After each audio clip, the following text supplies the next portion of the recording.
Doctor Sardara Singh ਜੌਲ ਦੀ ਪੁਸਤਕ ਰੰਗਾਂ ਦੀ ਗਾਗਰ ਦਾ ਅਗਲਾ ਲੇਖ ਹੈ ਮੈਂ ਵਾਈਸ ਚਾਂਸਲਰ ਬਣਿਆ।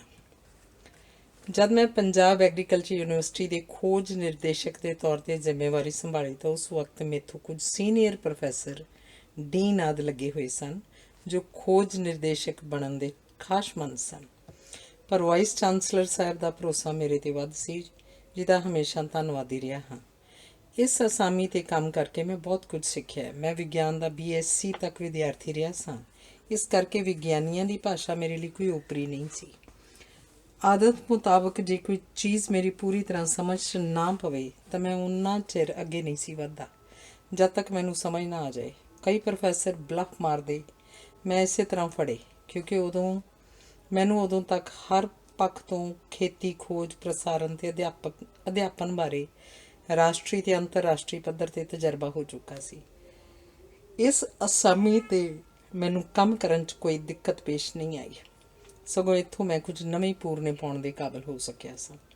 ਮੈਂ ਤਕਰੀਬਨ ਹਰ ਮਹੱਤਵਪੂਰਨ ਵਿਭਾਗ ਦੇ ਕੰਮਾਂ ਦਾ ਵਿਸ਼ਲੇਸ਼ਣ ਬਾਹਰੋਂ ਸਿਰ ਕੱਢ ਮਾਹਰਾਂ ਨੂੰ ਸੱਦ ਕੇ ਕਰਵਾਇਆ ਅਤੇ ਉਹਨਾਂ ਦੇ ਕੰਮਾਂ ਦੀਆਂ ਅਗਲੇ 5 ਸਾਲਾਂ ਦੀਆਂ ਸੇਧਾਂ ਨਿਰਧਾਰਿਤ ਕਰਵਾਈਆਂ। ਇਹਨਾਂ ਵਿਸ਼ਲੇਸ਼ਣਾਂ ਵਿੱਚ ਮੈਂ ਆਪ ਬੈਠਦਾ ਸਾਂ, ਜਿਸ ਨਾਲ ਹਰ ਵਿਗਿਆਨ ਦੇ ਅਤੇ ਵਿਭਾਗ ਦੇ ਕੰਮ ਬਾਰੇ ਮੈਨੂੰ ਲੋੜੀਂਦੀ ਜਾਣਕਾਰੀ ਹੋ ਗਈ। ਮੇਰੇ ਵਿਚਾਰ 'ਚ ਫਾਈਲਾਂ ਦੇ ਅਤੇ ਫੈਸਲੇ ਵਿੱਚ ਇਹ ਭ੍ਰਿਸ਼ਟਾਚਾਰ ਦਾ ਸਭ ਤੋਂ ਵੱਡਾ ਕਾਰਨ ਹੁੰਦਾ ਹੈ। ਮੈਂ ਇੱਕ ਪੱਕਾ ਅਸੂਲ ਬਣਾ ਦਿੱਤਾ ਸੀ ਕਿ ਸਾਡੀ ਡਾਕ ਦਾ ਜਵਾਬ ਅਤੇ ਫੈਸਲੇ 2 ਦਿਨਾਂ 'ਚ ਵਾਪਸ ਭੇਜੇ ਜਾਣੇ ਜ਼ਰੂਰੀ ਹਨ। ਜੇ ਕੋਈ ਕੇਸ ਇਸ ਤੋਂ ਵੱਧ ਮੇਰੇ ਦਫ਼ਤਰ 'ਚ ਰਹਿੰਦਾ ਸੀ ਤਾਂ ਜ਼ਿੰਮੇਵਾਰ ਅਧਿਕਾਰੀ ਨੂੰ ਉਹਦੀ ਵਜ੍ਹਾ ਦੱਸਣੀ ਪੈਂਦੀ ਸੀ। ਹਰ ਦਸਤਖਤ ਨਾਲ ਤਾਰੀਖ ਪਾਉਣੀ ਜ਼ਰੂਰੀ ਕਰ ਦਿੱਤੀ ਤਾਂ ਜੋ ਜਦ ਮੇਰੇ ਕੋਲ ਕੇਸ ਜਾਂ ਫਾਈਲ ਆਵੇ ਤਾਂ ਪਤਾ ਲੱਗ ਸਕੇ ਕਿ ਕੌਣ ਕਿੰਨੀ ਦੇਰ ਫਾਈਲ ਨੂੰ ਦੱਬੀ ਬੈਠਾ ਰਿਹਾ। 10-15 ਦਿਨਾਂ ਵਿੱਚ ਹੀ ਜਦ ਖਿਚਾਈ ਹੋਣ ਲੱਗੀ ਤਾਂ ਹਰ ਕੋਈ ਚੁਕੰਨਾ ਹੋ ਗਿਆ। ਨਤੀਜੇ ਵਜੋਂ ਮੇਰੇ ਦਫ਼ਤਰ ਵਿੱਚ ਆਏ ਕੇਸ ਆਮ ਤੌਰ 'ਤੇ ਦੂਜੇ ਦਿਨ ਹੀ ਨਿਪਟ ਜਾਂਦੇ ਸਨ। ਤੀਜੇ ਦਿਨ ਤਾਂ ਕੋਈ ਕੇਸ ਲਟਕਦਾ ਹੀ ਨਹੀਂ ਸੀ। ਖੋਜ ਨਿਰਦੇਸ਼ਕ ਦੇ ਦਫ਼ਤਰ ਵਿੱਚ ਘੱਟੋ ਘੱਟ 150 ਕੇਸ ਜਾਂ ਚਿੱਠੀ ਰੋਜ਼ ਦੀ ਆਉਂਦੀ ਸੀ। ਸਭ ਦਫ਼ਤਰਾਂ ਤੋਂ ਵੱਧ ਕੰਮ ਸੀ ਇਸ ਦਫ਼ਤਰ ਵਿੱਚ। ਫਿਰ ਵੀ ਇਸ ਦਫ਼ਤਰ ਵਿੱਚ ਮੇਰੀ ਜ਼ਿੰਮੇਵਾਰੀ ਦੇ ਸਾਲਾਂ 'ਚ ਸਾਰੇ ਟੇਬਲ ਖਾਲੀ ਹੁੰਦੇ ਸਨ। ਮੇਰਾ ਇਹ ਨਿੱਤ ਦਾ ਨੇਮ ਹੁੰਦਾ ਸੀ ਕਿ ਜਦ ਮੈਂ ਹੈੱਡਕੁਆਟਰ 'ਤੇ ਹੋਵਾਂ ਤਾਂ 8 ਤੋਂ 10 ਵਜੇ ਤੱਕ ਯੂਨੀਵਰਸਿਟੀ ਦੀ ਲਾਇਬ੍ਰੇਰੀ ਵਿੱਚ ਵਕਤ ਲਗਾਉਂਦਾ ਸੀ। ਇੱਕ ਤਾਂ ਇਸ ਨਾਲ ਮੈਂ ਆਪਣੇ ਵਿਸ਼ੇ 'ਚ ਹੋ ਰਹੇ ਕੰਮ ਤੋਂ ਜਾਣਕਾਰੀ ਰੱਖਦਾ ਸੀ, ਦੂਜੇ ਮੈਨੂੰ ਇਹ ਵੀ ਪਤਾ ਲੱਗਦਾ ਰਹਿੰਦਾ ਸੀ ਕਿ ਕੌਣ ਪ੍ਰੋਫੈਸਰ ਲਾਇਬ੍ਰੇਰੀ ਆਉਂਦਾ ਹੈ। ਮੈਨੂੰ ਅਫਸੋਸ ਨਾਲ ਕਹਿਣਾ ਪੈਂਦਾ ਕਿ 1-2% ਪ੍ਰੋਫੈਸਰ ਵੀ ਇਸ ਯੂਨੀਵਰਸਿਟੀ 'ਚ ਨਹੀਂ ਸਨ ਜੋ ਲਾਇਬ੍ਰੇਰੀ ਆਉਂਦੇ ਜਾਂ ਇਹਦੀ ਵਰਤੋਂ ਕਰਦੇ ਸਨ। ਕਿਤਾਬਾਂ ਰਸਾਲੇ ਉਂਝ ਦੇ ਉਂਝ ਹੀ ਬਗੈਰ ਕਿਸੇ ਦੇ ਦੇਖਿਆਂ ਪੜ੍ਹਿਆਂ ਪਏ ਰਹਿੰਦੇ ਸਨ। ਵਿਦਿਆਰਥੀ ਵੀ ਉਹ ਆਉਂਦੇ ਸਨ ਜਿਨ੍ਹਾਂ ਦੀ ਕੋਈ ਅਸਾਈਨਮੈਂਟ ਹੋਵੇ ਜਾਂ ਲਾਇਬ੍ਰੇਰੀ ਤੋਂ ਬਿਨਾਂ ਹੋ ਨਾ ਸਕਦੀ ਹੋਵੇ। ਲਾਇਬ੍ਰੇਰੀ ਤੋਂ ਆ ਕੇ 10 ਵਜੇ ਤੋਂ ਬਾਅਦ ਕੋਈ ਮੀਟਿੰਗ ਹੋਵੇ, ਫੀਲਡ ਜਾਂ ਲੈਬ ਵੇਖਣੀ ਹੋਵੇ, ਕਿਸੇ ਵਿਭਾਗ ਦਾ ਕੰਮ ਵੇਖਣਾ ਹੋਵੇ, ਉਹ ਕਰਦਾ ਸੀ। ਦੁਪਹਿਰੋਂ ਬਾਅਦ ਕੋਈ ਜ਼ਰੂਰੀ ਡਾਕ ਕੱਢਣੀ ਹੋਵੇ ਜਾਂ ਮੀਟਿੰਗ ਆਦਿ ਹੋਵੇ, ਉਹ ਜ਼ਿੰਮੇਵਾਰੀ ਪੂਰੀ ਕਰਦਾ ਸੀ। ਬਾਕੀ ਦੀ ਡਾਕ ਘਰ ਲੈ ਜਾ ਕੇ ਪੂਰੀ ਡਾਕ ਕੱਢੇ ਬਿਨਾਂ ਨਹੀਂ ਸੀ ਸੌਂਦਾ। ਇਸ ਨਾਲ ਇੰਨੇ ਵੱਡੇ ਦਫ਼ਤਰ ਦੀ ਜ਼ਿੰਮੇਵਾਰੀ ਬੜੀ ਆਸਾਨੀ ਅਤੇ ਕਾਮਯਾਬੀ ਨਾਲ ਨਿਭਾਈ ਗਈ। ਨਿਯਮਾਂ ਦੇ ਅਧੀਨ ਇਸ ਅਸਾਮੀ ਦਾ ਵਿਗਿਆਪਨ ਦੇ ਕੇ ਭਰਨਾ ਜ਼ਰੂਰੀ ਸੀ, ਲੇਕਿਨ ਮੈਂ ਕਿਸੇ ਅਸਾਮੀ ਵਾਸਤੇ ਦਰਖਾਸਤ ਦੇਣ ਲਈ ਤਿਆਰ ਨਹੀਂ ਸੀ। ਇੱਕ ਤਾਂ ਮੈਨੂੰ ਚੋਣ ਕਮੇਟੀਆਂ ਦੀ ਨਿਰਪੱਖਤਾ ਅਤੇ ਇਮਾਨਦਾਰੀ 'ਤੇ ਕੋਈ ਯਕੀਨ ਨਹੀਂ ਸੀ, ਅਤੇ ਦੂਜੇ ਮੈਂ ਸਮਝਦਾ ਸਾਂ ਕਿ ਜੀ ਯੂਨੀਵਰਸਿਟੀ ਦਾ ਪ੍ਰਸ਼ਾਸਨ ਮੈਨੂੰ ਇੱਥੇ 20 ਸਾਲ ਕੰਮ ਕਰਨ ਤੋਂ ਬਾਅਦ ਵੀ ਹਾਲੇ ਤੱਕ ਇਹ ਨਹੀਂ ਜਾਣਦਾ ਕਿ ਮੈਂ ਇਸ ਅਸਾਮੀ ਦੇ ਯੋਗ ਵਿਅਕਤੀ ਹਾਂ ਜਾਂ ਨਹੀਂ, ਤਾਂ ਇੱਕ ਕਮੇਟੀ ਦੇ 4 ਬੰਦੇ 20-30 ਮਿੰਟਾਂ 'ਚ ਕਿਵੇਂ ਬਿਹਤਰ ਅੰਦਾਜ਼ਾ ਲਾ ਸਕਦੇ ਨੇ ਮੇਰੀ ਯੋਗਤਾ ਬਾਰੇ। ਜਦ ਮੈਂ ਦਰਖਾਸਤ ਦੇਣੋਂ ਨਾ ਕਰ ਦਿੱਤੀ ਤਾਂ 4 ਸਾਲ ਇਸ ਅਸਾਮੀ ਦਾ ਵਿਗਿਆਪਨ ਨਾ ਦਿੱਤਾ ਗਿਆ ਅਤੇ ਮੈਂ ਆਪਣਾ ਕੰਮ ਕਰਦਾ ਰਿਹਾ। ਇਸ ਦੌਰਾਨ ਮੇਰੇ ਕੰਮ ਤੋਂ ਸਾਰੀ ਯੂਨੀਵਰਸਿਟੀ ਅਤੇ ਸਰਕਾਰ ਦੇ ਸੰਬੰਧਿਤ ਅਧਿਕਾਰੀ ਬਹੁਤ ਸੰਤੁਸ਼ਟ ਸਨ ਅਤੇ ਚਾਹੁੰਦੇ ਸਨ ਕਿ ਮੈਂ ਪੱਕੇ ਤੌਰ 'ਤੇ ਇਸ ਅਸਾਮੀ 'ਤੇ ਨਿਯੁਕਤ ਹੋ ਜਾਵਾਂ। ਆਖਰ 4 ਸਾਲ ਬਾਅਦ ਇਸ ਅਸਾਮੀ ਦਾ ਵਿਗਿਆਪਨ ਦੇਣਾ ਪਿਆ। ਵਾਈਸ ਚਾਂਸਲਰ ਦੇ ਕਹਿਣ ਦੇ ਬਾਵਜੂਦ ਮੈਂ ਦਰਖਾਸਤ ਨਾ ਦਿੱਤੀ। 2-3 ਵਾਰ ਲਿਖ ਕੇ ਕਹਿਣ ਦੇ ਬਾਵਜੂਦ ਵੀ ਮੈਂ ਦਰਖਾਸਤ ਨਾ ਦਿੱਤੀ। ਆਖਰ ਉਸ ਵਕਤ ਦੇ ਵਾਈਸ ਚਾਂਸਲਰ ਨੇ ਸਦਕੇ ਕਿਹਾ ਕਿ ਇਹ ਆਕੜਬਾਜ਼ੀ ਹੈ, ਐਡਾਮੈਂਸੀ। ਇੰਨੀ ਵਾਰ ਕਹਿਣ ਦੇ ਬਾਵਜੂਦ ਵੀ ਤੇਰੇ ਨਾ ਮੰਨਣ ਨਾਲ ਮੈਂ ਅਤੇ ਸਰਕਾਰ ਨਿਰਾਸ਼ ਹੁੰਦੀ ਹੈ ਤੇਰੇ ਵੱਲੋਂ। ਇਹ ਤੈਨੂੰ ਪਤਾ ਹੀ ਹੈ ਕਿ ਇੱਕ ਰਸਮੀ ਇੰਟਰਵਿਊ ਹੈ। ਆਖਰ ਮੈਂ ਦਬਾਅ ਹੇਠ ਆ ਕੇ ਇੱਕ ਕਾਂਟੈਕਟ ਉਮੀਦਵਾਰ ਵਜੋਂ ਇੰਟਰਵਿਊ 'ਤੇ ਚਲਾ ਗਿਆ। ਉਸ ਕਮੇਟੀ 'ਚ ਇੱਕੋ ਅਰਥ ਸ਼ਾਸਤਰੀ ਸੀ ਜੋ ਇੱਕ ਭੂਮੀ ਵਿਗਿਆਨੀ ਉਮੀਦਵਾਰ ਦਾ ਨੇੜੇ ਦਾ ਰਿਸ਼ਤੇਦਾਰ ਜਾਂ ਪੇਂਡੂ ਦੋਸਤ ਸੀ। ਇੱਕ ਹੋਰ ਮੈਂਬਰ ਭੂਮੀ ਵਿਗਿਆਨੀ ਸੀ ਜਿਸ ਨਾਲ ਮੇਰੀ ਹਮੇਸ਼ਾ ਖੜਕਦੀ ਰਹੀ ਸੀ। ਚੇਅਰਮੈਨ ਐਸਾ ਵਿਗਿਆਨੀ ਸੀ ਜਿਹਦੇ ਝੂਠੇ ਬਿਆਨਾਂ ਤੇ ਦਾਅਵਿਆਂ ਨੂੰ ਨੰਗਿਆਂ ਕਰਦਿਆਂ ਮੈਂ 4 ਸਾਲ 'ਚ ਉਸ ਨਾਲ ਕਾਫੀ ਵਿਰੋਧ ਖੱਟ ਚੁੱਕਾ ਸੀ। ਕਮਰੇ 'ਚ ਵੜਦਿਆਂ ਹੀ ਮੈਂ ਮਹਿਸੂਸ ਕੀਤਾ ਕਿ ਇਹ ਮੇਰੀ ਚੋਣ ਕਦੀ ਵੀ ਨਹੀਂ ਕਰ ਸਕਦੇ। ਉਹੀ ਹੋਇਆ। ਇਸ ਅਸਾਮੀ ਲਈ ਉਹ ਭੂਮੀ ਵਿਗਿਆਨ ਦਾ ਪ੍ਰੋਫੈਸਰ ਜੋ ਮੈਥੋਂ ਤੇ ਬਾਕੀ ਦੇ ਉਮੀਦਵਾਰਾਂ ਤੋਂ ਕਾਫੀ ਜੂਨੀਅਰ ਸੀ ਤੇ ਇੱਕ ਦਿਨ ਦਾ ਵੀ ਵਿਭਾਗੀ ਮੁਖੀ ਦਾ ਤਜਰਬਾ ਨਹੀਂ ਸੀ, ਇਸ ਅਸਾਮੀ ਲਈ ਚੁਣ ਲਿਆ ਗਿਆ। ਵੈਸੇ ਇਹ ਵਿਗਿਆਨੀ ਬਹੁਤ ਕਾਬਲ ਵਿਅਕਤੀ ਸੀ, ਕਈ ਪੁਰਸਕਾਰ ਜਿੱਤ ਚੁੱਕਾ ਸੀ, ਇਸ ਅਸਾਮੀ ਦੇ ਕਾਬਲ ਸੀ, ਪਰ ਬਾਕੀ ਸਾਰੇ ਇਸ ਤੋਂ ਸੀਨੀਅਰ ਸਨ ਤੇ ਉਹ ਆਪਣੇ ਆਪਣੇ ਵਿਸ਼ੇ ਦੇ ਸਿਰਕੱਢ ਵਿਗਿਆਨੀ ਸਨ। ਮੈਂ ਇਹਨਾਂ ਸਾਰਿਆਂ ਨਾਲੋਂ ਸੀਨੀਅਰ ਸਾਂ ਤੇ ਆਪਣੇ ਵਿਸ਼ੇ 'ਚ ਕਿਸੇ ਨਾਲੋਂ ਘੱਟ ਨਹੀਂ ਸਾਂ ਤੇ ਆਪਣੇ ਖੋਜ ਨਿਰਦੇਸ਼ਕ ਦੇ ਕੰਮ ਦੀ ਵੀ ਧਾਕ ਜਮਾ ਚੁੱਕਾ ਸਾਂ। ਜਦ ਵਾਈਸ ਚਾਂਸਲਰ ਨੇ ਕਮੇਟੀ ਦੀ ਰਿਪੋਰਟ ਖੋਲ੍ਹੀ ਤਾਂ ਮੈਨੂੰ ਸੱਦ ਕੇ ਕਹਿਣ ਲੱਗਾ ਕਿ ਮੈਂ ਅੱਜ ਇਕੱਲਾ ਮਹਿਸੂਸ ਕਰਦਾ। ਮੈਨੂੰ ਅਫਸੋਸ ਹੈ ਕਿ ਮੈਂ ਤੈਨੂੰ ਧੱਕ ਕੇ ਇੰਟਰਵਿਊ ਲਈ ਭੇਜਿਆ। ਮੈਨੂੰ ਆਪਣੇ ਨਾ ਚੁਣੇ ਜਾਣ 'ਤੇ ਦੁੱਖ ਤਾਂ ਹੋਇਆ, ਪਰ ਵਾਈਸ ਚਾਂਸਲਰ ਨੂੰ ਸਲਾਹ ਦਿੱਤੀ ਕਿ ਜੋ ਵਿਗਿਆਨੀ ਚੁਣਿਆ ਗਿਆ ਉਹਨੂੰ ਅੱਜ ਤੋਂ ਹੀ ਚਾਰਜ ਦੇ ਦੇਣ। ਇਸੇ ਵਿੱਚ ਹੀ ਗ੍ਰੇਸ ਹੈ। ਮੈਂ ਦਫ਼ਤਰ ਆ ਕੇ ਲਿਖ ਕੇ ਦੇ ਦਿੱਤਾ ਕਿ ਮੈਨੂੰ ਇਸ ਜ਼ਿੰਮੇਵਾਰੀ ਤੋਂ ਮੁਕਤ ਕਰ ਦਿੱਤਾ ਜਾਏ। ਉਸ ਚੁਣੇ ਗਏ ਵਿਗਿਆਨੀ ਨੂੰ ਮੈਂ ਵਧਾਈ ਦਿੱਤੀ। ਪਰ ਇਹ ਚੋਣ ਨਾ ਵਾਈਸ ਚਾਂਸਲਰ ਨੂੰ ਮਨਜ਼ੂਰ ਹੋਈ, ਨਾ ਹੀ ਸਰਕਾਰੀ ਪ੍ਰਸ਼ਾਸਨ ਨੂੰ ਤੇ ਨਾ ਹੀ ਬੋਰਡ ਆਫ ਮੈਨੇਜਮੈਂਟ ਨੂੰ। ਉਹਨਾਂ ਇਹ ਸਿਫਾਰਿਸ਼ ਰੱਦ ਕਰ ਦਿੱਤੀ ਤੇ ਵਾਈਸ ਚਾਂਸਲਰ ਨੂੰ ਅਧਿਕਾਰ ਦਿੱਤੇ ਕਿ ਆਪ ਚੋਣ ਕਰਕੇ ਬੋਰਡ ਅੱਗੇ ਆਪਣੀ ਸਿਫਾਰਿਸ਼ ਕਰੇ। ਇਸ ਤਰ੍ਹਾਂ ਵਾਈਸ ਚਾਂਸਲਰ ਨੇ ਮੈਨੂੰ ਸਾਰਿਆਂ ਨੂੰ ਰਸਮੀ ਤੌਰ 'ਤੇ ਇੰਟਰਵਿਊ ਲਈ ਸੱਦਿਆ। ਮੈਂ ਲਿਖ ਕੇ ਜਵਾਬ ਦੇ ਦਿੱਤਾ ਕਿ ਮੈਂ ਇਸ ਤਰ੍ਹਾਂ ਇਸ ਪੋਸਟ 'ਤੇ ਚੁਣੇ ਜਾਣ ਲਈ ਤਿਆਰ ਨਹੀਂ। ਨਤੀਜੇ ਵਜੋਂ ਮੇਰੇ ਨਾਲੋਂ ਜੂਨੀਅਰ ਪਰ ਬਾਕੀ ਸਾਰੇ ਵਿਗਿਆਨੀਆਂ ਨਾਲੋਂ ਸੀਨੀਅਰ ਨੂੰ ਇਸ ਅਸਾਮੀ ਲਈ ਚੁਣ ਲਿਆ ਗਿਆ। ਪਰ ਜਦ ਬੋਰਡ ਕੋਲੇ ਇਹ ਸਿਫਾਰਿਸ਼ ਗਈ ਤਾਂ ਉਹਨਾਂ ਨੂੰ ਇਹ ਵੀ ਇੰਜ ਮਨਜ਼ੂਰ ਨਾ ਹੋਇਆ। ਉਹਨਾਂ ਇੱਕ ਨਵੀਂ ਅਸਾਮੀ ਨਿਰਦੇਸ਼ਕ ਯੋਜਨਾਬੰਦੀ ਅਤੇ ਵਿਸ਼ਲੇਸ਼ਣ ਦੇ ਉੱਤੇ ਮੈਨੂੰ ਨਿਯੁਕਤ ਕਰ ਦਿੱਤਾ ਅਤੇ ਖੋਜ ਨਿਰਦੇਸ਼ਕ ਦੇ ਬਾਅਦ ਵਿੱਚ ਨਿਯੁਕਤੀ ਕੀਤੀ। ਇਸ ਅਸਾਮੀ ਦੀਆਂ ਅਧਿਕਾਰਤ ਜ਼ਿੰਮੇਵਾਰੀਆਂ ਸਭ ਤੋਂ ਵੱਧ ਸਨ। ਸਾਰਾ ਬਜਟ ਤੇ ਖੋਜ, ਅਧਿਆਪਨ ਤੇ ਪਸਾਰ ਸੇਵਾ ਉੱਤੇ ਨਿਗਰਾਨੀ ਮੇਰੀ ਜ਼ਿੰਮੇਵਾਰੀ 'ਚ ਦੇ ਦਿੱਤੀ। ਇਸ ਅਸਾਮੀ ਉੱਤੇ ਮੈਂ ਸਿਰਫ 1.5 ਮਹੀਨੇ ਦੇ ਕਰੀਬ ਕੰਮ ਕੀਤਾ। ਜਦ ਮੈਨੂੰ ਸੱਦ ਕੇ ਉਸ ਵੇਲੇ ਦੇ ਮੁੱਖ ਮੰਤਰੀ ਨੇ ਚੀਫ ਸੈਕਟਰੀ ਤੇ ਸੰਬੰਧਿਤ ਪ੍ਰਸ਼ਾਸਨ ਦੀ ਸਲਾਹ 'ਤੇ ਮੈਨੂੰ ਪੰਜਾਬੀ ਯੂਨੀਵਰਸਿਟੀ ਦੇ ਵਾਈਸ ਚਾਂਸਲਰ ਦੀ ਜ਼ਿੰਮੇਵਾਰੀ ਸੰਭਾਲਣ ਨੂੰ ਕਿਹਾ। ਕਈ ਵਾਰ ਤੁਹਾਡੇ ਕੀਤੇ ਕੰਮ ਦੀ ਪ੍ਰਸ਼ੰਸਾ ਇੰਝ ਹੋ ਜਾਂਦੀ ਹੈ ਕਿ ਤੁਹਾਨੂੰ ਕਦੀ ਉਮੀਦ ਵੀ ਨਹੀਂ ਹੁੰਦੀ। ਜਦ ਮੈਨੂੰ ਲੁਧਿਆਣਾ ਯੂਨੀਵਰਸਿਟੀ 'ਚੋਂ ਵਿਦਾਇਗੀ ਦਿੱਤੀ, ਸਾਰੇ ਦਾ ਸਾਰਾ ਹਾਲ ਯੂਨੀਵਰਸਿਟੀ ਤੇ ਮਹਿਕਮਾ ਜਰਾਇਦ ਦੇ ਅਫਸਰਾਂ ਅਧਿਆਪਕਾਂ ਨਾਲ ਖਚਾਖਚ ਭਰਿਆ ਸੀ। ਵਾਈਸ ਚਾਂਸਲਰ ਨੇ ਆਪਣੇ ਭਾਸ਼ਣ 'ਚ ਬੜੇ ਮਾਣ ਨਾਲ ਕਿਹਾ ਕਿ ਅੱਜ ਤੁਹਾਨੂੰ ਮੈਂ ਇੱਕ ਬੜੀ ਭੇਦ ਵਾਲੀ ਗੱਲ ਦੱਸਣ ਲੱਗਾ। ਡਾਕਟਰ ਜੌਲ ਸਾਰੀਆਂ ਹੀ ਚੋਣ ਕਮੇਟੀਆਂ ਦੇ ਚੇਅਰਮੈਨ ਜਾਂ ਮੈਂਬਰ ਰਹੇ ਹਨ। ਪਿਛਲੇ 4 ਸਾਲਾਂ ਵਿੱਚ ਇਹਨਾਂ ਕਮੇਟੀਆਂ ਨੇ ਕੋਈ 250-300 ਚੋਣਾਂ ਕੀਤੀਆਂ ਹਨ। ਬੋਰਡ ਆਫ ਮੈਨੇਜਮੈਂਟ ਇਹ ਵੇਖ ਕੇ ਬਿਨਾਂ ਕਿਸੇ ਸਵਾਲ ਜਾਂ ਬਹਿਸ ਦੇ ਚੋਣ ਮਨਜ਼ੂਰ ਕਰ ਦਿੰਦਾ ਸੀ ਜਿੱਥੇ ਡਾਕਟਰ ਜੌਲ ਦੇ ਦਸਖਤ ਹੋਣ। ਜੇ ਕਿਸੇ ਅਸਾਮੀ 'ਤੇ ਕੋਈ ਝਗੜਾ ਹੋਵੇ ਤਾਂ ਇਹ ਸਵਾਲ ਕੀਤਾ ਜਾਂਦਾ ਸੀ ਕਿ ਕੀ ਉਹ ਇਸ ਕਮੇਟੀ ਵਿੱਚ ਨਹੀਂ ਸਨ। ਇੰਨਾ ਇਤਬਾਰ ਤੇ ਯਕੀਨ ਰਿਹਾ ਹੈ ਇਹਨਾਂ ਦੀ ਇਨਸਾਫ ਪਸੰਦੀ ਉੱਤੇ। ਮੈਂ ਸਮਝਦਾ ਇਸ ਤੋਂ ਵੱਡਾ ਸਰਟੀਫਿਕੇਟ ਭਰੀ ਮਹਿਫਿਲ ਵਿੱਚ ਹੋਰ ਕੀ ਮਿਲ ਸਕਦਾ ਸੀ। ਇਹਨਾਂ ਲਫ਼ਜ਼ਾਂ ਨੇ ਹਮੇਸ਼ਾ ਮੇਰੀ ਬਾਕੀ ਦੀ ਸਰਵਿਸ ਮੈਨੂੰ ਤਤਪਰ ਰੱਖਿਆ ਕਿ ਕਿਤੇ ਬੇਇਨਸਾਫੀ ਜਾਂ ਗਰੀਬ ਮਾਰ ਨਾ ਹੋ ਜਾਏ। ਮੈਂ 24 ਅਪ੍ਰੈਲ 1983 ਨੂੰ ਪੰਜਾਬੀ ਯੂਨੀਵਰਸਿਟੀ ਦੇ ਵਾਈਸ ਚਾਂਸਲਰ ਦੇ ਤੌਰ 'ਤੇ ਪਟਿਆਲੇ ਹਾਜ਼ਰ ਹੋ ਗਿਆ। ਮੇਰਾ PA ਸ੍ਰੀ SS ਸ਼ਰਮਾ ਮੇਰੇ ਨਾਲ ਸੀ, ਜੋ 1966 ਤੋਂ ਹੀ ਮੇਰੇ ਨਾਲ ਸੀ ਤੇ ਬਾਅਦ ਵਿੱਚ ਵੀ 1993 ਵਿੱਚ ਯੂਨੀਵਰਸਿਟੀ ਦੀ ਨੌਕਰੀ ਛੱਡਣ ਤੱਕ ਮੇਰੇ ਨਾਲ ਰਿਹਾ। ਇਹ ਬਹੁਤ ਹੀ ਇਮਾਨਦਾਰ, ਵਫਾਦਾਰ ਤੇ ਸਿਰ ਸੁੱਟ ਕੰਮ ਕਰਨ ਵਾਲਾ ਇਨਸਾਨ ਹੈ। ਮੇਰੇ ਕੰਮ 'ਚ ਕਾਮਯਾਬੀ 'ਚ ਹਮੇਸ਼ਾ ਮੇਰਾ ਸਹਾਈ ਰਿਹਾ। ਇਹ ਇਨਸਾਨ ਇੰਚ ਅਫਸਰੀ ਸ਼ਖਸੀਅਤ ਦਾ ਹੈ। ਇਹ ਉਹਦੀ ਕਿਸਮਤ ਦੀ ਗੱਲ ਹੈ ਕਿ ਪਰਮਾਤਮਾ ਨੇ ਉਸ ਲਈ ਅਫਸਰੀ ਨਹੀਂ ਸੀ ਮਿੱਥੀ ਹੋਈ। ਮੇਰੇ ਵਿਚਾਰ 'ਚ ਕਈਆਂ ਵਾਈਸ ਚਾਂਸਲਰਾਂ ਨਾਲੋਂ ਵੀ ਕਾਬਲ ਪ੍ਰਸ਼ਾਸਕ ਸਾਬਤ ਹੋ ਸਕਦਾ ਇਹ ਸ਼ਖਸ, ਲੇਕਿਨ ਕਿਸਮਤ ਤਾਂ ਆਖਰ ਕਿਸਮਤ ਹੀ ਹੈ। ਖੈਰ, ਅਸੀਂ ਆਟੇ ਦੀ ਬੋਰੀ ਪਹਿਲੋਂ ਦੁੱਖ ਨਿਵਾਰਨ ਗੁਰਦੁਆਰੇ ਦੇ ਲੰਗਰ 'ਚ ਅਰਦਾਸ ਕਰਾ ਕੇ ਮਹਾਰਾਜ ਸ੍ਰੀ ਗੁਰੂ ਗ੍ਰੰਥ ਸਾਹਿਬ ਅੱਗੇ ਮੱਥਾ ਟੇਕ ਅਰਦਾਸ ਕਰ ਯੂਨੀਵਰਸਿਟੀ ਹਾਜ਼ਰ ਹੋ ਗਏ।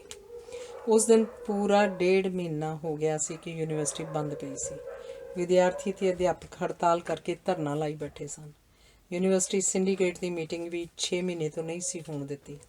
ਰਜਿਸਟਰਾਰ, ਸੀਨੀਅਰ ਪ੍ਰੋਫੈਸਰ ਤੇ ਵਾਈਸ ਚਾਂਸਲਰ, ਜੋ 2-3 ਦਿਨ ਪਹਿਲਾਂ ਹੀ ਨਿਯੁਕਤ ਹੋਇਆ ਸੀ, ਨੇ ਦਫ਼ਤਰ ਦੀ ਥਾਂ ਗੈਸਟ ਹਾਊਸ ਵਿੱਚ ਹੀ ਮੇਰਾ ਸਵਾਗਤ ਕੀਤਾ। ਉਹਨਾਂ ਨੂੰ ਡਰ ਸੀ ਕਿ ਦਫ਼ਤਰ ਵਿੱਚ ਵਿਦਿਆਰਥੀ ਤੇ ਅਧਿਆਪਕ ਗੜਬੜ ਕਰਨਗੇ। ਜਦ ਮੈਂ ਚਾਰਜ ਲੈ ਕੇ ਇੱਛਾ ਜ਼ਾਹਰ ਕੀਤੀ ਕਿ ਮੈਂ ਦਫ਼ਤਰ ਜਾਣਾ ਚਾਹਾਂਗਾ ਤਾਂ ਸਾਰਿਆਂ ਨੇ ਮੈਨੂੰ ਇੰਜ ਨਾ ਕਰਨ ਦੀ ਸਲਾਹ ਦਿੱਤੀ।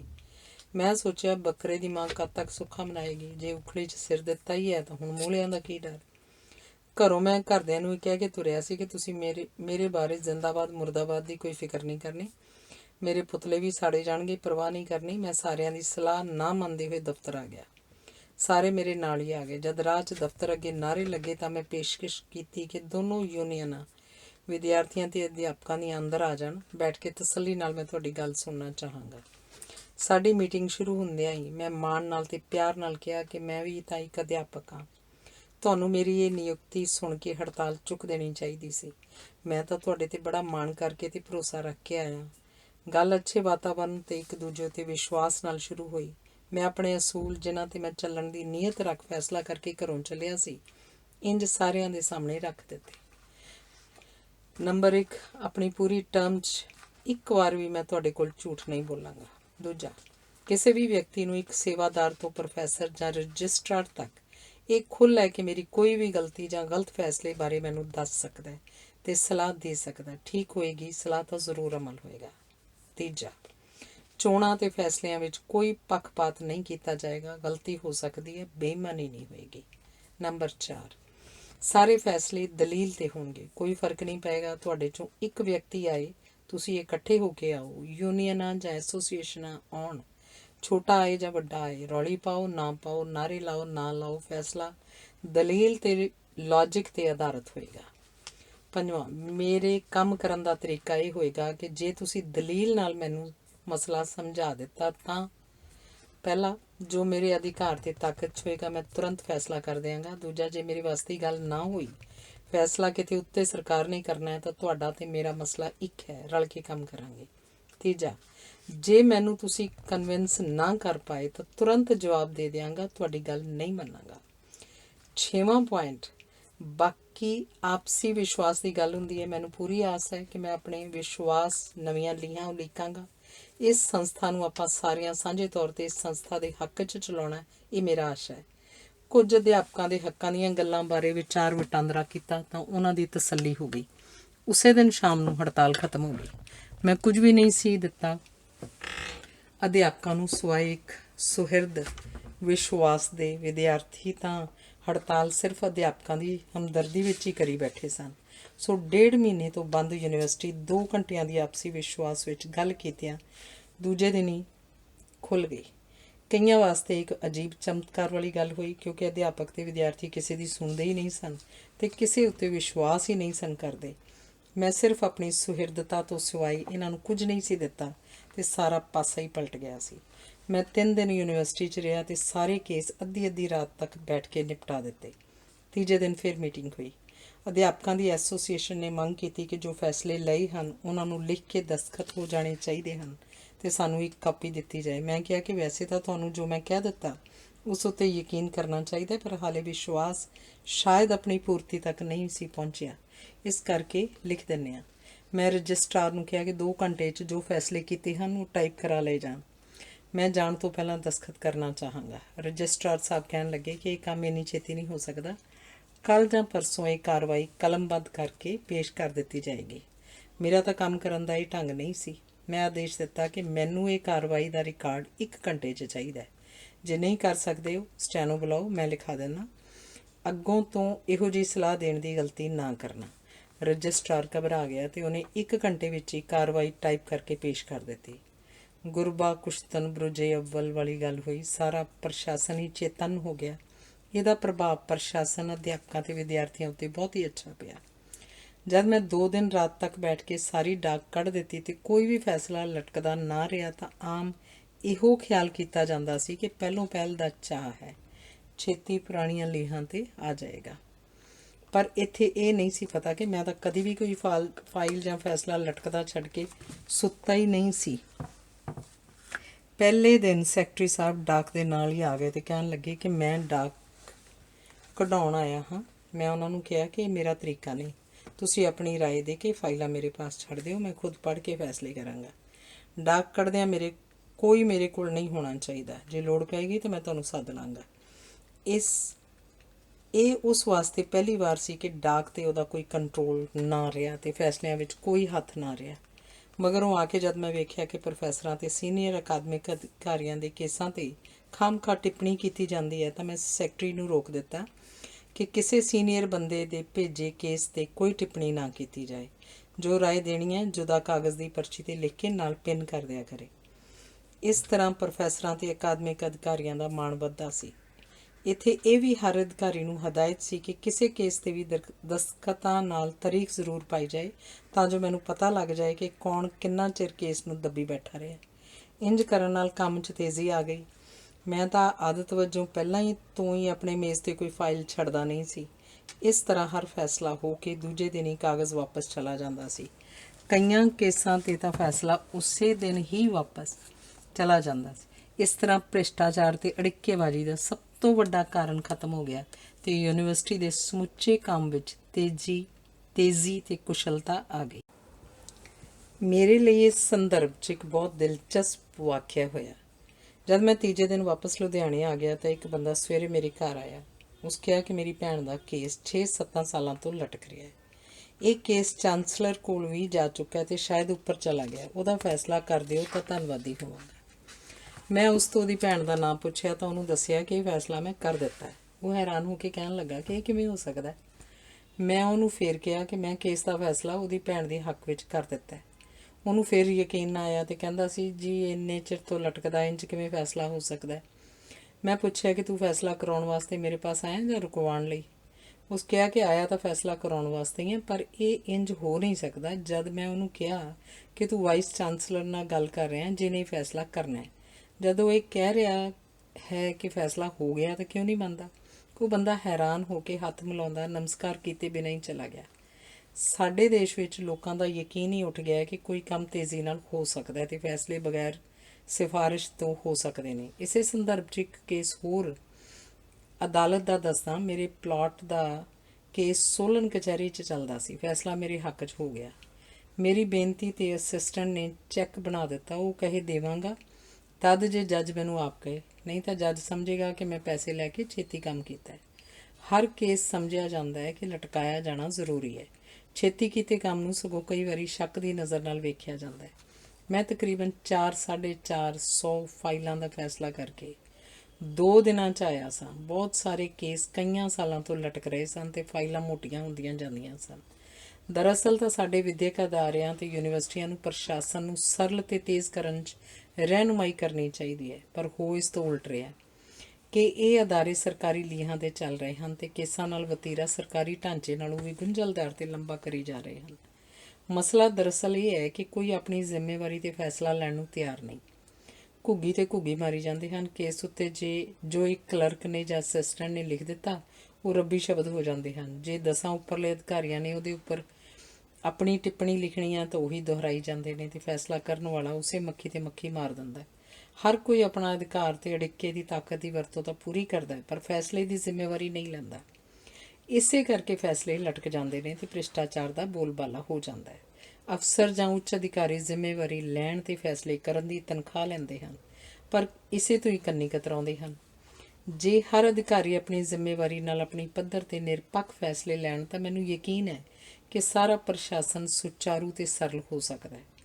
ਇਸ ਵਕਤ ਇੱਕ ਬੰਦੇ ਦੇ ਕਰਨ ਵਾਲਾ ਕੰਮ 10 ਬੰਦੇ ਕਰਦੇ ਹਨ ਤੇ ਹਰ ਕੇਸ ਵਿੱਚ ਉਨੀ ਦੇਰੀ ਤੇ ਗੁੰਝਲਾਂ ਪੈ ਜਾਂਦੀਆਂ ਹਨ। ਮੈਂ ਜਦੋਂ ਤੋਂ ਵਿਭਾਗੀ ਜਾਂ ਅੰਤਰਰਾਸ਼ਟਰੀ ਪੱਧਰ 'ਤੇ ਹੋਰ ਵੀ ਪ੍ਰਸ਼ਾਸਕੀ ਜ਼ਿੰਮੇਵਾਰੀ ਸੰਭਾਲੀ ਤਾਂ ਇਹ ਫੈਸਲਾ ਕੀਤਾ ਕਿ ਸਾਰੇ ਫੈਸਲੇ ਆਪ ਆਪਣੀ ਜ਼ਿੰਮੇਵਾਰੀ 'ਤੇ ਲਵਾਂਗਾ। ਇਸ ਨਾਲ ਕੰਮ ਬਹੁਤ ਸੁਖਾਲਾ ਤੇ ਸਰਲ ਹੋ ਗਿਆ। ਮੇਰਾ ਤਰੀਕਾ ਰਿਹਾ ਹੈ ਕਿ ਪਹਿਲੇ ਲਿਖਣ ਵਾਲੇ ਦੀ ਚਿੱਠੀ ਜਾਂ ਦਰਖਾਸਤ ਸਾਰੀ ਧਿਆਨ ਨਾਲ ਪੜ੍ਹ ਕੇ ਆਖਰੀ ਦਫ਼ਤਰੀ ਨੋਟ ਵੇਖ ਲੈਂਦਾ ਸੀ ਤੇ ਆਪਣੀ ਸੂਝ ਨਾਲ ਫੈਸਲਾ ਲੈ ਲੈਂਦਾ ਸੀ।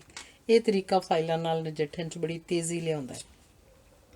ਬਹੁਤ ਸਾਰਾ ਵਿਚਕਾਰ ਵਾਲਾ ਕਾਗਜ਼ਾਂ ਦਾ ਮਲਬਾ ਫਜ਼ੂਲ ਦਾ ਵਕਤ ਖਰਾਬ ਕੀਤਾ ਹੁੰਦਾ ਹੈ ਦਫ਼ਤਰੀ ਬਾਬੂਆਂ ਨੇ।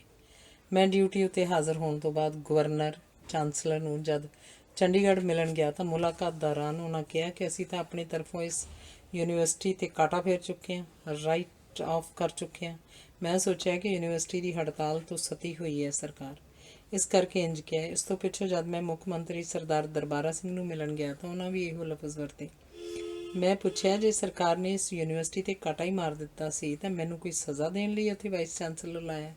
ਉਹਨਾਂ ਉੱਤਰ ਦਿੱਤਾ, ਨਹੀਂ, ਸਗੋਂ ਅਸੀਂ ਤਾਂ ਤੁਹਾਨੂੰ ਇੱਕ ਜ਼ਿੰਮੇਵਾਰੀ ਦਿੱਤੀ ਹੈ। ਅਸੀਂ ਵੇਖਣਾ ਚਾਹੁੰਦੇ ਹਾਂ ਕਿ ਕੀ ਇਹ ਯੂਨੀਵਰਸਿਟੀ ਮੁੜ ਲੀਹਾਂ 'ਤੇ ਪਾਈ ਜਾ ਸਕਦੀ ਹੈ ਜਾਂ ਨਹੀਂ। ਉਹਨਾਂ ਵਾਅਦਾ ਕੀਤਾ ਕਿ ਸਰਕਾਰ ਤੁਹਾਨੂੰ ਪੂਰੀ ਮਦਦ ਦੇਵੇਗੀ ਇਸ ਯੂਨੀਵਰਸਿਟੀ ਨੂੰ ਮੁੜ ਸਿਹਤਮੰਦ ਕਰਨ ਲਈ।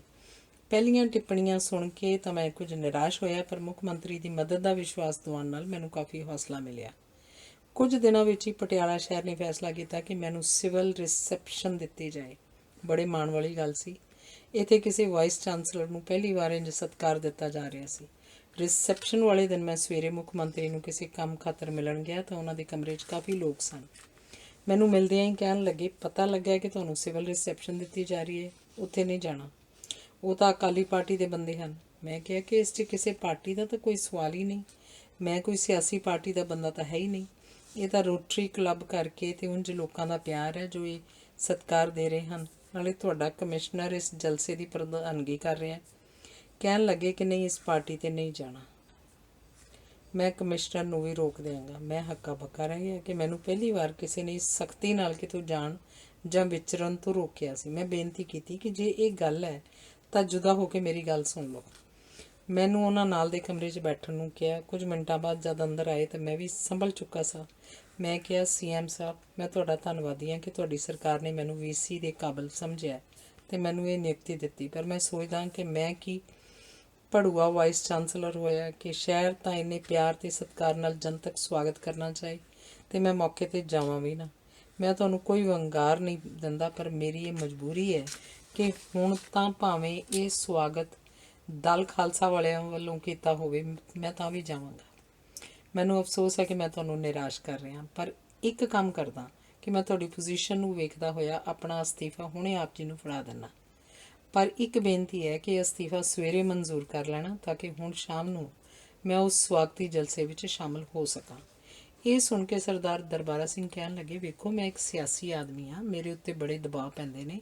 ਮੈਂ ਤੁਹਾਨੂੰ ਬਹੁਤ ਗੱਲਾਂ ਕਹਿਣੀਆਂ ਹਨ ਜੋ ਸ਼ਾਇਦ ਤੁਹਾਨੂੰ ਪਸੰਦ ਨਾ ਹੋਣ ਜਾਂ ਜੋ ਤੁਸੀਂ ਨਾ ਕਰ ਸਕਦੇ ਹੋ। ਜੇ ਤੁਸੀਂ ਮੇਰੀ ਕੋਈ ਨਾ ਵੀ ਮੰਨੋਗੇ ਤਾਂ ਵੀ ਮੈਨੂੰ ਕੋਈ ਨਾਰਾਜ਼ਗੀ ਨਹੀਂ ਹੋਣ ਲੱਗੀ। ਮੈਂ ਤਾਂ ਕਹੀ ਜਾਣਾ, ਤੁਸੀਂ ਆਪਣੇ ਫੈਸਲੇ ਆਪ ਲੈਣੇ ਨੇ। ਜੋ ਸਹੀ ਸਮਝੋ ਕਰੋ, ਕੰਮ ਕੋਈ ਗਲਤ ਨਹੀਂ ਹੋਣਾ ਚਾਹੀਦਾ। ਜਾਓ, ਪਾਰਟੀ ਅਟੈਂਡ ਕਰੋ। ਇਹ ਜੋ ਬਾਹਰ ਖੜੇ ਨੇ ਪਟਿਆਲੇ ਦੇ ਐਮਐਲਏ ਤੇ 2-4 ਹੋਰ ਸਿਆਸੀ ਲੀਡਰ, ਇਹਨਾਂ ਨੂੰ ਸ਼ਾਇਦ ਬੁਲਾਇਆ ਨਹੀਂ ਜਾਂ ਇਹਨਾਂ ਦੀ ਚੌਧਰ ਚੱਲੀ ਨਹੀਂ, ਤਾਂ ਹੀ ਮੈਨੂੰ ਕਹਿੰਦੇ ਨੇ ਕਿ ਤੁਹਾਨੂੰ ਇਸ ਸਵਾਗਤ ਵਿੱਚ ਜਾਣ ਤੋਂ ਰੋਕ ਦਿਆਂ।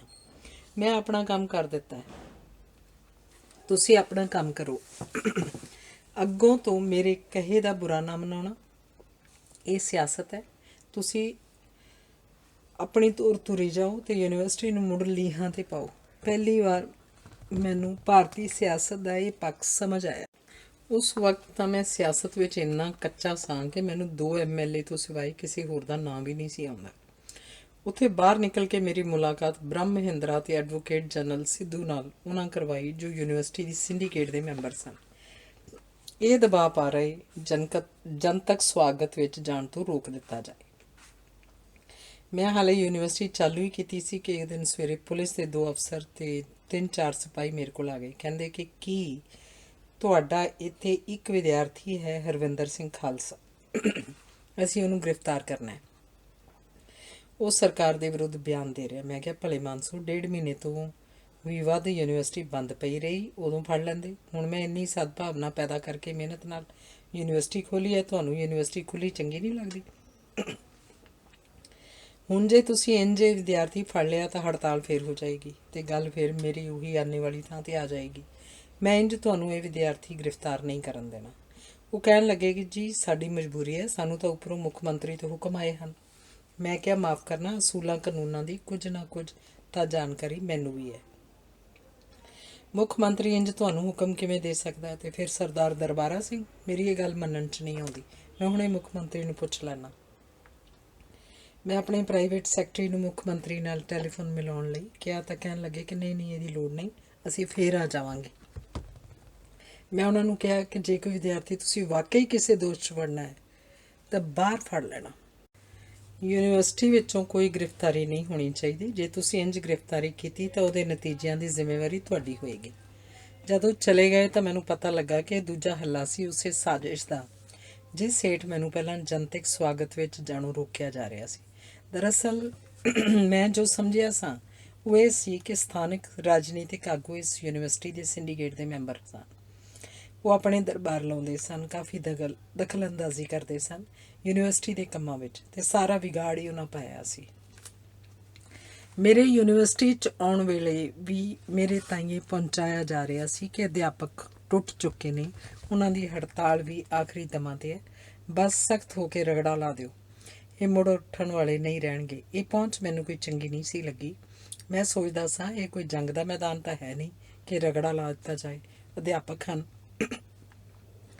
ਉਹਨਾਂ ਦੀਆਂ ਮੰਗਾਂ ਤੇ ਤਕਲੀਫਾਂ ਸੁਣ ਲਈਆਂ ਜਾਣ, ਜੇ ਹੋ ਸਕਦਾ ਹੈ ਤੇ ਕਰ ਦਿੱਤਾ ਜਾਏ, ਤੇ ਕੋਈ ਵਜ੍ਹਾ ਨਹੀਂ ਕਿ ਹੜਤਾਲ ਖਤਮ ਨਾ ਹੋਵੇ। ਬਦਲੇ ਦੀ ਜਾਂ ਦੁਸ਼ਮਣੀ ਦੀ ਭਾਵਨਾ ਤਾਂ ਯੂਨੀਵਰਸਿਟੀ ਵਿੱਚ ਜ਼ਹਿਰ ਭਰ ਦੇਵੇਗੀ। ਨਾਲੇ ਮੈਂ ਤਾਂ ਇਸ ਫਿਲਾਸਫੀ ਵਿੱਚ ਯਕੀਨ ਹੀ ਨਹੀਂ ਰੱਖਦਾ ਕਿ ਜੇ ਤੁਹਾਡਾ ਵਿਰੋਧੀ ਹਾਰਦਾ ਜਾਂ ਡਿੱਗਦਾ ਹੈ ਤੇ ਉਹਨੂੰ ਉਹਦਾ ਸਵੈਮਾਨ ਰੱਖਣ 'ਚ ਮਦਦ ਕਰੋ। ਇਹੋ ਜਿਹੇ ਹਾਲਾਤ ਵਿੱਚ ਸਦਭਾਵਨਾ ਬਦਲੇ ਦੀ ਭਾਵਨਾ ਨਾਲੋਂ ਜ਼ਿਆਦਾ ਅਸਰ ਕਰਦੀ ਹੈ ਤੇ ਵਿਰੋਧ ਸਦਾ ਲਈ ਖਤਮ ਹੋ ਜਾਂਦਾ ਹੈ। ਮੇਰੀ ਇਹ ਪਹੁੰਚ ਵੀ ਉਹਨਾਂ ਲੀਡਰਾਂ ਨੂੰ ਚੰਗੀ ਨਹੀਂ ਸੀ ਲੱਗੀ। ਇਸ ਨਾਲ ਉਹਨਾਂ ਦਾ ਰੋਬ ਦਾਬ ਤੇ ਗਲਬਾ ਯੂਨੀਵਰਸਿਟੀ ਤੋਂ ਉੱਠਦਾ ਸੀ ਤੇ ਦਰਬਾਰਾਂ ਦੀ ਹਾਜ਼ਰੀ ਘਟਦੀ ਸੀ। ਪੁਲਿਸ ਦੇ ਜਾਣ ਤੋਂ ਬਾਅਦ ਮੈਂ ਹਰਵਿੰਦਰ ਸਿੰਘ ਖਾਲਸਾ ਨੂੰ ਆਪਣੇ ਦਫ਼ਤਰ 'ਚ ਸੱਦਿਆ। ਬੜਾ ਪਿਆਰਾ ਤੇ ਸਮਝਦਾਰ ਨੌਜਵਾਨ ਲੱਗਾ।